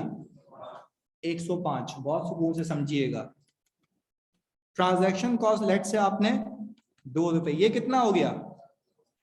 107। बहुत सुकून से समझिएगा इसको, क्योंकि अब आपने ही अप्लाई करना है इसको। अब मैं कह सकता हूं कि मेरे आईआरआर के अंदर ये भी होगा, नहीं है बात समझ, मेरे आईआरआर के अंदर ये भी होगा, प्लस, बहुत सुकून से समझना, प्लस इसका 3 रुपए का डिस्काउंट भी होगा। यानी अब मैं आपको एक बात बताऊं, अब जब आप इनकम बुक कर रहे होंगे उसके अंदर 3 एक्सपेंसेस होंगे, पहला प्रीमियम का, दूसरा ट्रांजैक्शन कॉस्ट का, तीसरा डिस्काउंट का। तो सर आपको सिखाना क्या चाह रहा था, मैं सिखाना ये चाह रहा था कि जो आपने डिस्काउंट दिया है जो कि आखिर में होगा, उसकी अकाउंटिंग आईआरआर के जरिए खुद हो जाएगी। भाई बच्चे बोलते हैं ना 3 रुपए कहां गए, जब आप अकाउंटिंग करेंगे ना तो आपका रेट होगा कम, जब रेट होगा कम तो अमोर्टाइजेशन होगी ज्यादा। बिल्कुल सुकून से लॉजिक वाली बात कर रहे हैं, यहाँ पे कोई रटाफिकेशन नहीं चलेगी। तो सुनो, मैं कह रहा हूं, चलो इसकी और एग्जांपल, अगर 2 एडिशनल कॉस्ट होंगी तो आईआरआर होगा, 3 एडिशनल कॉस्ट होंगी तो आईआरआर और कम हो जाएगा। साथ साथ बोलना है भाई, वापस से सुने, क्या मैं कह सकता हूं 2 ट्रांजैक्शन कॉस्ट होंगी तो आईआरआर, और 3 ट्रांजैक्शन कॉस्ट होगी तो आईआरआर और कम हो जाएगा। मेरा समझाने का मकसद ये है कि जो अगर सवाल में लिख के देना वो कि redeemable at a discount of 3%, पर ये रिडीम कब होगा, 3 साल के बाद। मैं कह रहा हूं ये जो रिडेम्पशन की तुम बात कर रहे हो ना, इसको तुम्हें अकाउंट फॉर नहीं करना, ये आईआरआर के अंदर ऑलरेडी अकाउंट फॉर हुआ होगा। तुम जब अभी इनकम बुक करोगे तो उसके अंदर ये 3 रुपए का एक्सपेंस ऑलरेडी होगा। अब तुम्हारे पास, आखिर बार पूछ रहा हूं, तुम्हारे पास जो आखिर में पैसे बचेंगे शेड्यूल में, वो 100 बचेंगे, 105 बचेंगे या 97 इस तरीके से बचेंगे कि वो 3 रुपए भी आईआरआर के जरिए अमोर्टाइज हो जाएंगे over the period of investment. यानी समझाने की बात ये थी कि रिडेम्पशन पे अगर कोई डिस्काउंट होगा तो उसकी अकाउंटिंग तुम्हें अलग से नहीं करनी, वो आईआरआर के अंदर ऑलरेडी शामिल होगा, क्योंकि इसके अंदर इन्वॉल्व है टाइम वैल्यू ऑफ मनी। अब एक सवाल लेते हैं, फिर सवाल पे चलते हैं बहुत सुकून से, 1 मिनट।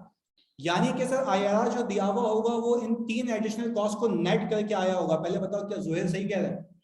जो आईआरआर मुझे अब गिवन होगा वो 3 एडिशनल कॉस्ट का होगा या 2 का? 3 का। Very good. आगे सुनो वो क्या कहते हैं, अमोर्टाइज। अच्छा फिर वो कह रहे हैं कि ये तीनों कॉस्ट अमोर्टाइज हो जाएंगी over the period of investment. क्या वो सही कह रहे हैं? अच्छा अब क्या मैं कह सकता हूं, आइडियली मैं यहाँ पे हाइलाइटर पिक कर लूं यहाँ पे, क्या मैं कह सकता हूँ, बहुत सुकून से बताना यार ताकि तुम्हें समझ आई ये बात, आइडियली सिर्फ ये और ये अमोर्टाइज होते थे, आइडियली सिर्फ ये और ये अमोर्टाइज होते थे, किसके जरिए? क्या मैं कह सकता हूं कि इस 100 में से भी कुछ अमोर्टाइज होगा क्या? तो बचेगा कितना? तो मैं यही कह रहा हूं कि क्या इस 3 की अलग से अकाउंटिंग करोगे या आईआरआर में शामिल होगा? और वो खुद जब तुम इनकम कम रिकॉर्ड कर रहे होगे तो ये 3 भी एडिशनली अमोर्टाइज होते होते होते आखिर में कितना बच जाएगा? 97। पहले बताओ ये बात क्लियर हो गई? जी तुम पूछ रहे थे कुछ, क्या क्या कह रहे हो? यही तो बात गलत समझे तुम, ये कह रहे कि शेयर डिस्काउंट की परसेंटेज तो रिडेम्पशन डेट पे नहीं, ये तुम्हारे कॉन्ट्रैक्ट में डे 1 पे लिखा हुआ होगा। ये डे 1 पे लिख, क्योंकि देखो ये शेयर नहीं है, कौन सी सिक्योरिटी है? डेट सिक्योरिटी है। डेट सिक्योरिटी में डे 1 पे सब तय हुआ होता है। चलो एक और चीज बताओ, इधर तुम मुझे बताओगे, इधर सुनो आखिरी चीज, फिर ये मतलब समझ लो गेम खत्म। ये इन्वेस्टर का एक मॉडल सुनो, क्या मैं कह सकता हूं कि ये भी तो लिख सकता था रिडेम्पशन एट प्रीमियम, हो सकता है? अच्छा रिडेम्पशन एट प्रीमियम का मतलब क्या, जल्दी बताओ? कि आपको 100 नहीं मिलेंगे उससे, और वो कितने ज्यादा मिलेंगे ये आपको पता होगा। अच्छा अगर मांगा इस तरह डिस्काउंट एट पार क्यों फेयर वैल्यू पे? बेटा डिस्काउंट या प्रीमियम किससे कंपेयर किया जाता है? फेस वैल्यू पे ना, जितने आप पैसे दे रहे हैं उसको। सही है इल्मा? अच्छा बात आगे सुनिएगा, रिडेम्पशन अगर प्रीमियम पे होगी, प्लीज मुझे ये बता दो, प्लीज मुझे ये बता दो, अगर रिडेम्पशन एट प्रीमियम होगी, पहले तो ये बताओ क्या ये आपका फायदा है नुकसान है? फायदा है, फायदा है, फायदा है। सुनो कैसे फायदा है, आप आज पैसे दे रहे हैं, आपको आखिर में मिलेंगे, तो ये फायदा हुआ ना। तो हो सकता है प्रीमियम मेरे को 6 रुपए का मिले आखिर में, तो मैंने ये तो नहीं कहा था। चले सुने, इधर सुने, कोई मसला नहीं, इधर सुनो भाई। क्या मैं ये कह सकता हूँ बच्चों, बिल्कुल कॉन्सेप्चुअली सही जा रहा हूँ। पहली चीज, अगर आखिर में मुझे प्रीमियम मिलेगा यानी रिडम्पशन एट प्रीमियम, खुदा के वास्ते मुझे ये बता दो कि रिडम्पशन एट प्रीमियम इन्वेस्टर का फायदा है नुकसान है? क्योंकि आखिर में पैसे मिलेंगे। अब मैं तुमसे यही बात पूछ रहा हूं, जो आखिर में तुम्हें पैसे ज्यादा मिलेंगे तो टेक्निकली 100 नहीं मिलेंगे, 106, 107, 109 ऐसे मिलेंगे, ऐसा ही है। पर मैं पूछ रहा हूँ क्या ये तुम्हारी एडिशनल इनकम है या एडिशनल कॉस्ट है? पक्का एग्रीमेंट का पार्ट है ना। चलो अब वापस से समझा दो, क्या ये एडिशनल इनकम डे 1 पे रिकॉर्ड होगी? आखिर में ओवर द पीरियड। अब इसकी वजह से खुदा के वास्ते बताओ, तुम्हारा आईआरआर ज्यादा होगा या कम? कैसे? इनकम है तो तुम्हारी इनकम जो बुक होनी चाहिए वो, अच्छा जब इनकम ज्यादा बुक होनी चाहिए तो वो अमोर्टाइजेशन रिड्यूस हो रही होगी, इंक्रीज हो रही होगी? हाँ इंक्रीज हो रही होगी। मतलब इनकम जो है, समझने की बात है ना, इनकम ज्यादा रिकॉर्ड हो रही होगी, तुम्हारी कॉस्ट क्या हो जाएगी? कम हो जाएगी। पर प्रीमियम को भी साइड में रखते हैं, सिर्फ इस चीज को सामने रख के खाली इसको सॉल्व करके बता दो बस, जल्दी से, अभी अभी जल्दी प्लीज, 2 मिनट में हो जाएगा तुमसे। आयशा अभी उस पर आते हैं ना, प्रीमियम वाली बात पे, प्रीमियम वाली बात पे आते हैं, उसको साइड में रखते हैं। अभी अभी हम सिर्फ डिस्काउंट को मद्देनजर रखते हैं, सही है आयशा?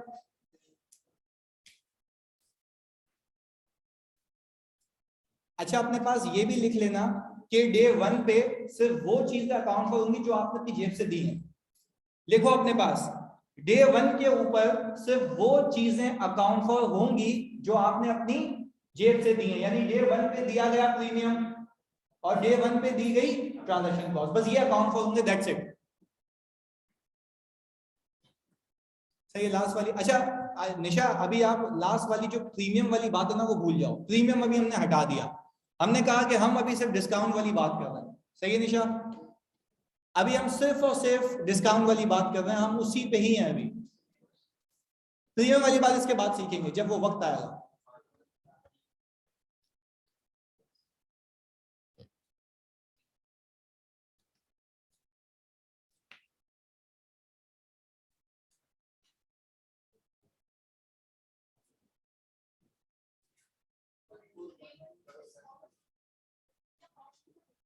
यही तो सिखा रहा हूँ, देखो ये जो डिस्काउंट जो है ना, ये डे 1 पे अकाउंट फॉर नहीं होगा, ये आईआरआर के जरिए अकाउंट फॉर होगा।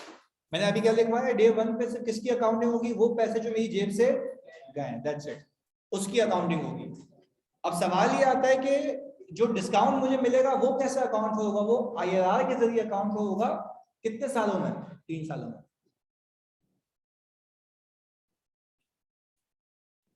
बिल्कुल ऐसा ही होगा।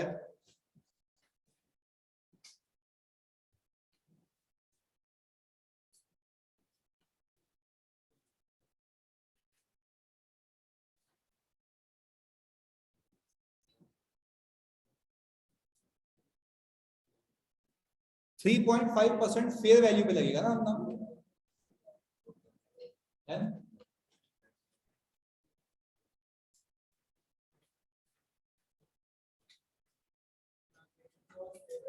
फेयर वैल्यू पे, फेयर वैल्यू पे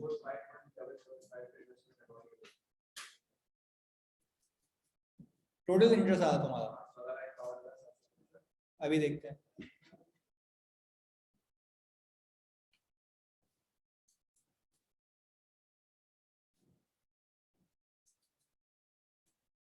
सात बजे लगे, खत्म हो गया? हाँ अभी बस करते हैं ना, ये सवाल कर लो। ऑडिट तो 7 बजे है ना? सही है ना, कर लेना, 15 मिनट मेरे ही हैं ये, कर लेना, नमाज नमाज पढ़ते हैं।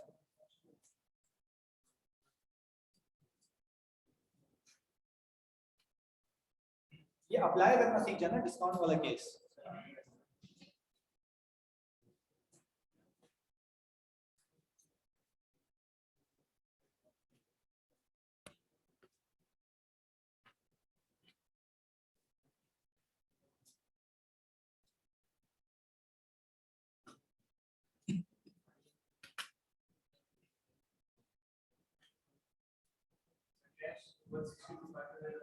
हाँ फेस वैल्यू पे हमेशा। मैच हो गया। हाँ भाई आखिर में पैसे कितने बचे?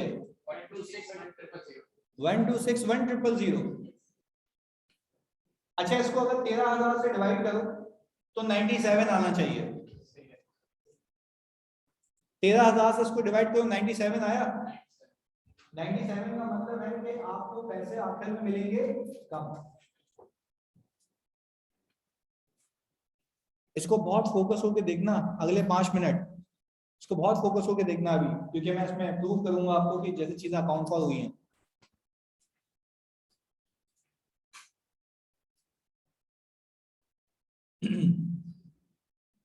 वन 126,100,000।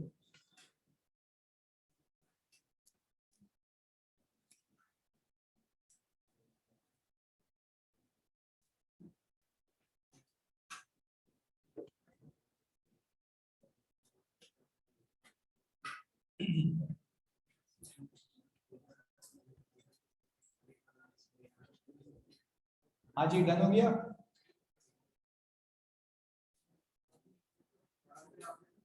126,100,000 आखिर में।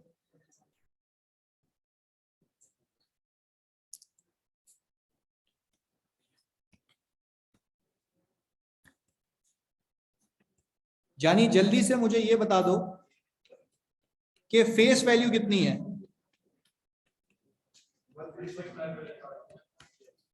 यही होगी ना? अच्छा प्रीमियम आ गया आपका 5 के हिसाब से, ये आ गया 136,500,000। आपने इसके अंदर ऐड कर दी 4,777। ये कितना आ गया? 14। अच्छा ट्रांजैक्शन कॉस्ट की परसेंटेज थी 3 अच्छा यार यहाँ पे मैं सिर्फ तुम लोगों के लिए एक एनालिसिस बना रहा हूं, प्लीज इधर देखना ताकि हम इसको अकाउंट फॉर करके खत्म करें। इधर प्लीज। सर अगर मैं ये कहूं कि मेरी जो नॉर्मल इनकम है वो ऐसे आएगी कि सामने वाला बंदा मुझे 1.3 मिलियन पे कितना परसेंट रिटर्न दे रहा है? 12.5%। कितने सालों के लिए? कितना आ गया? 487। अच्छा यार प्लीज खुदा के वास्ते इसको देखना, इधर इधर प्लीज फोकस के साथ। क्या मैं ये कह सकता हूं यार प्लीज, इधर एक चीज यहाँ पे बता रहा हूं ताकि क्लैरिटी आ जाए। सब काम खत्म करके खाली इधर देखो ताकि इसको हम किल करें यहाँ पे इस कॉन्सेप्ट को। इधर देखो, क्या मैं कह सकता हूं ये 65,000 रुपए, बहुत लॉजिकल बात करूंगा, ये समझो इसका की एलिमेंट है। सुकून से देखो इधर सारे बच्चे, बिल्कुल मोती वाला इधर बिल्कुल सुकून से इधर। क्या मैं कह सकता हूं ये 65,000 रुपए मैंने कैपिटलाइज किए थे, मैंने कैपिटलाइज किए थे, जो कि अमोर्टाइज होंगे किसके जरिए? तो मैंने कहा ये तो आ गया प्रीमियम पेड 65,000 रुपए का। बहुत सुकून से इधर देखना। फिर मैं तुमसे पूछ रहा हूं क्या ये 4,775 मैंने कैपिटलाइज किया था, जो कि अमोर्टाइज होगा किसके जरिए? आईआरआर के जरिए। मैंने कहा सर ट्रांजैक्शन कॉस्ट को भी बताएं, ये भी एक्सपेंस में कन्वर्ट होगा। 4,775। खुदा के वास्ते एक बात समझो, पूरा कॉन्सेप्ट क्लियर हो जाएगा। इधर देखो, क्या मैं कह सकता हूं कि जो डिस्काउंट है कितने परसेंट का? अगर मैं बात कहूं पिक हो गया तो गेम खत्म। यहाँ पे मतलब समझो कॉन्सेप्ट आ गया, समझ आ गया। इधर सुनो, क्या मैं कह सकता हूं कि ये दोनों चीजें मैंने कैपिटलाइज की थी, इसके अलावा जो 3% का डिस्काउंट है वो कैपिटलाइजेशन इसके अंदर ऑलरेडी है। ये वाली बात नहीं समझ आई, सुने।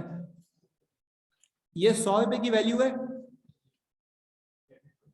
इसमें से तुम्हें कितने रुपए नहीं मिलेंगे? तो क्या मैं कह सकता हूं कि वो 3 रुपए तो ऑलरेडी इसके अंदर कैपिटलाइज थे, जो कि और एक्सपेंस आउट होने कितने सालों में? ये इसकी कंक्लूजन लाइन थी, ताकि तुम्हें समझ आए कि कैसे, मतलब एक हवा में बात होती है ना सर। एक बच्चा सोचा होगा हमने क्यों 3 रुपए की अकाउंटिंग नहीं की, ये दिमाग में आता है ना कि भाई मैंने डिस्काउंट की अकाउंटिंग क्यों नहीं की, तो भाई डिस्काउंटिंग अकाउंटिंग यहाँ पे इसलिए नहीं की क्योंकि वो 3 रुपए फेस वैल्यू के अंदर ऑलरेडी शामिल है।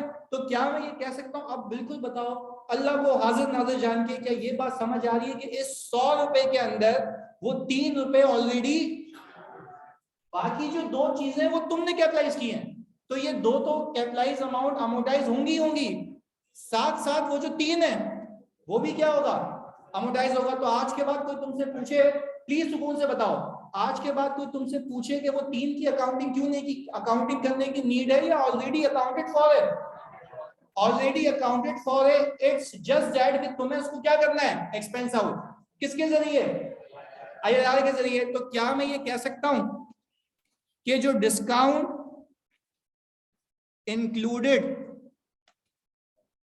इन, क्या लिखा हूं मैं यहां पे भाई, फेस वैल्यू 3 इंटू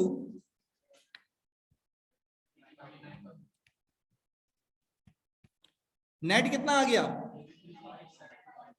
335,725। जिस बच्चे ने इस सवाल के अंदर इंटरेस्ट का कॉलम बनाया है उसको टोटल करके देखो, यही आ रहा है। पहले बताओ end to end concept clear हो गया, यानी मैंने डिस्काउंट के केस में आपको प्रूफ की है ये वाली बात कि डिस्काउंट की आपने अलग से अकाउंटिंग इसलिए नहीं की क्योंकि वो फेस वैल्यू के अंदर ऑलरेडी शामिल था। तुम करते तो कितनी बार हो जाता, 2 बार। बात क्लियर है, शेड्यूल बनाने की नीड है, क्लियर हो गया भाई। ऑनलाइन में जल्दी बता दो, सबसे पूछ रहा हूं मैं, जल्दी से भाई, क्लियर हो गया, बेहतरीन है, पक्का। चलिए जी, शेड्यूल में शुक्रिया जी, लव यू। चलिए जी, मिलते हैं ऑडिट की क्लास में जो है, ऑडिट में। अल्लाह हाफ़िज़।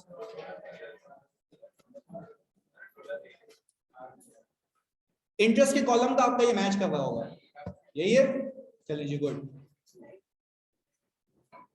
हम ना कह रही है कि सर एक बात बताएं, आपके टॉपिक की प्रैक्टिस आपके असिस्टेंट नहीं, यहाँ पे असिस्टेंट वगैरह सब मैं खुद हूँ, मैं खुद कराऊंगा प्रैक्टिस। FAI 2 में कोई असिस्टेंट नहीं है प्रैक्टिस के लिए, मैं खुद कराता हूँ सारी, सही है।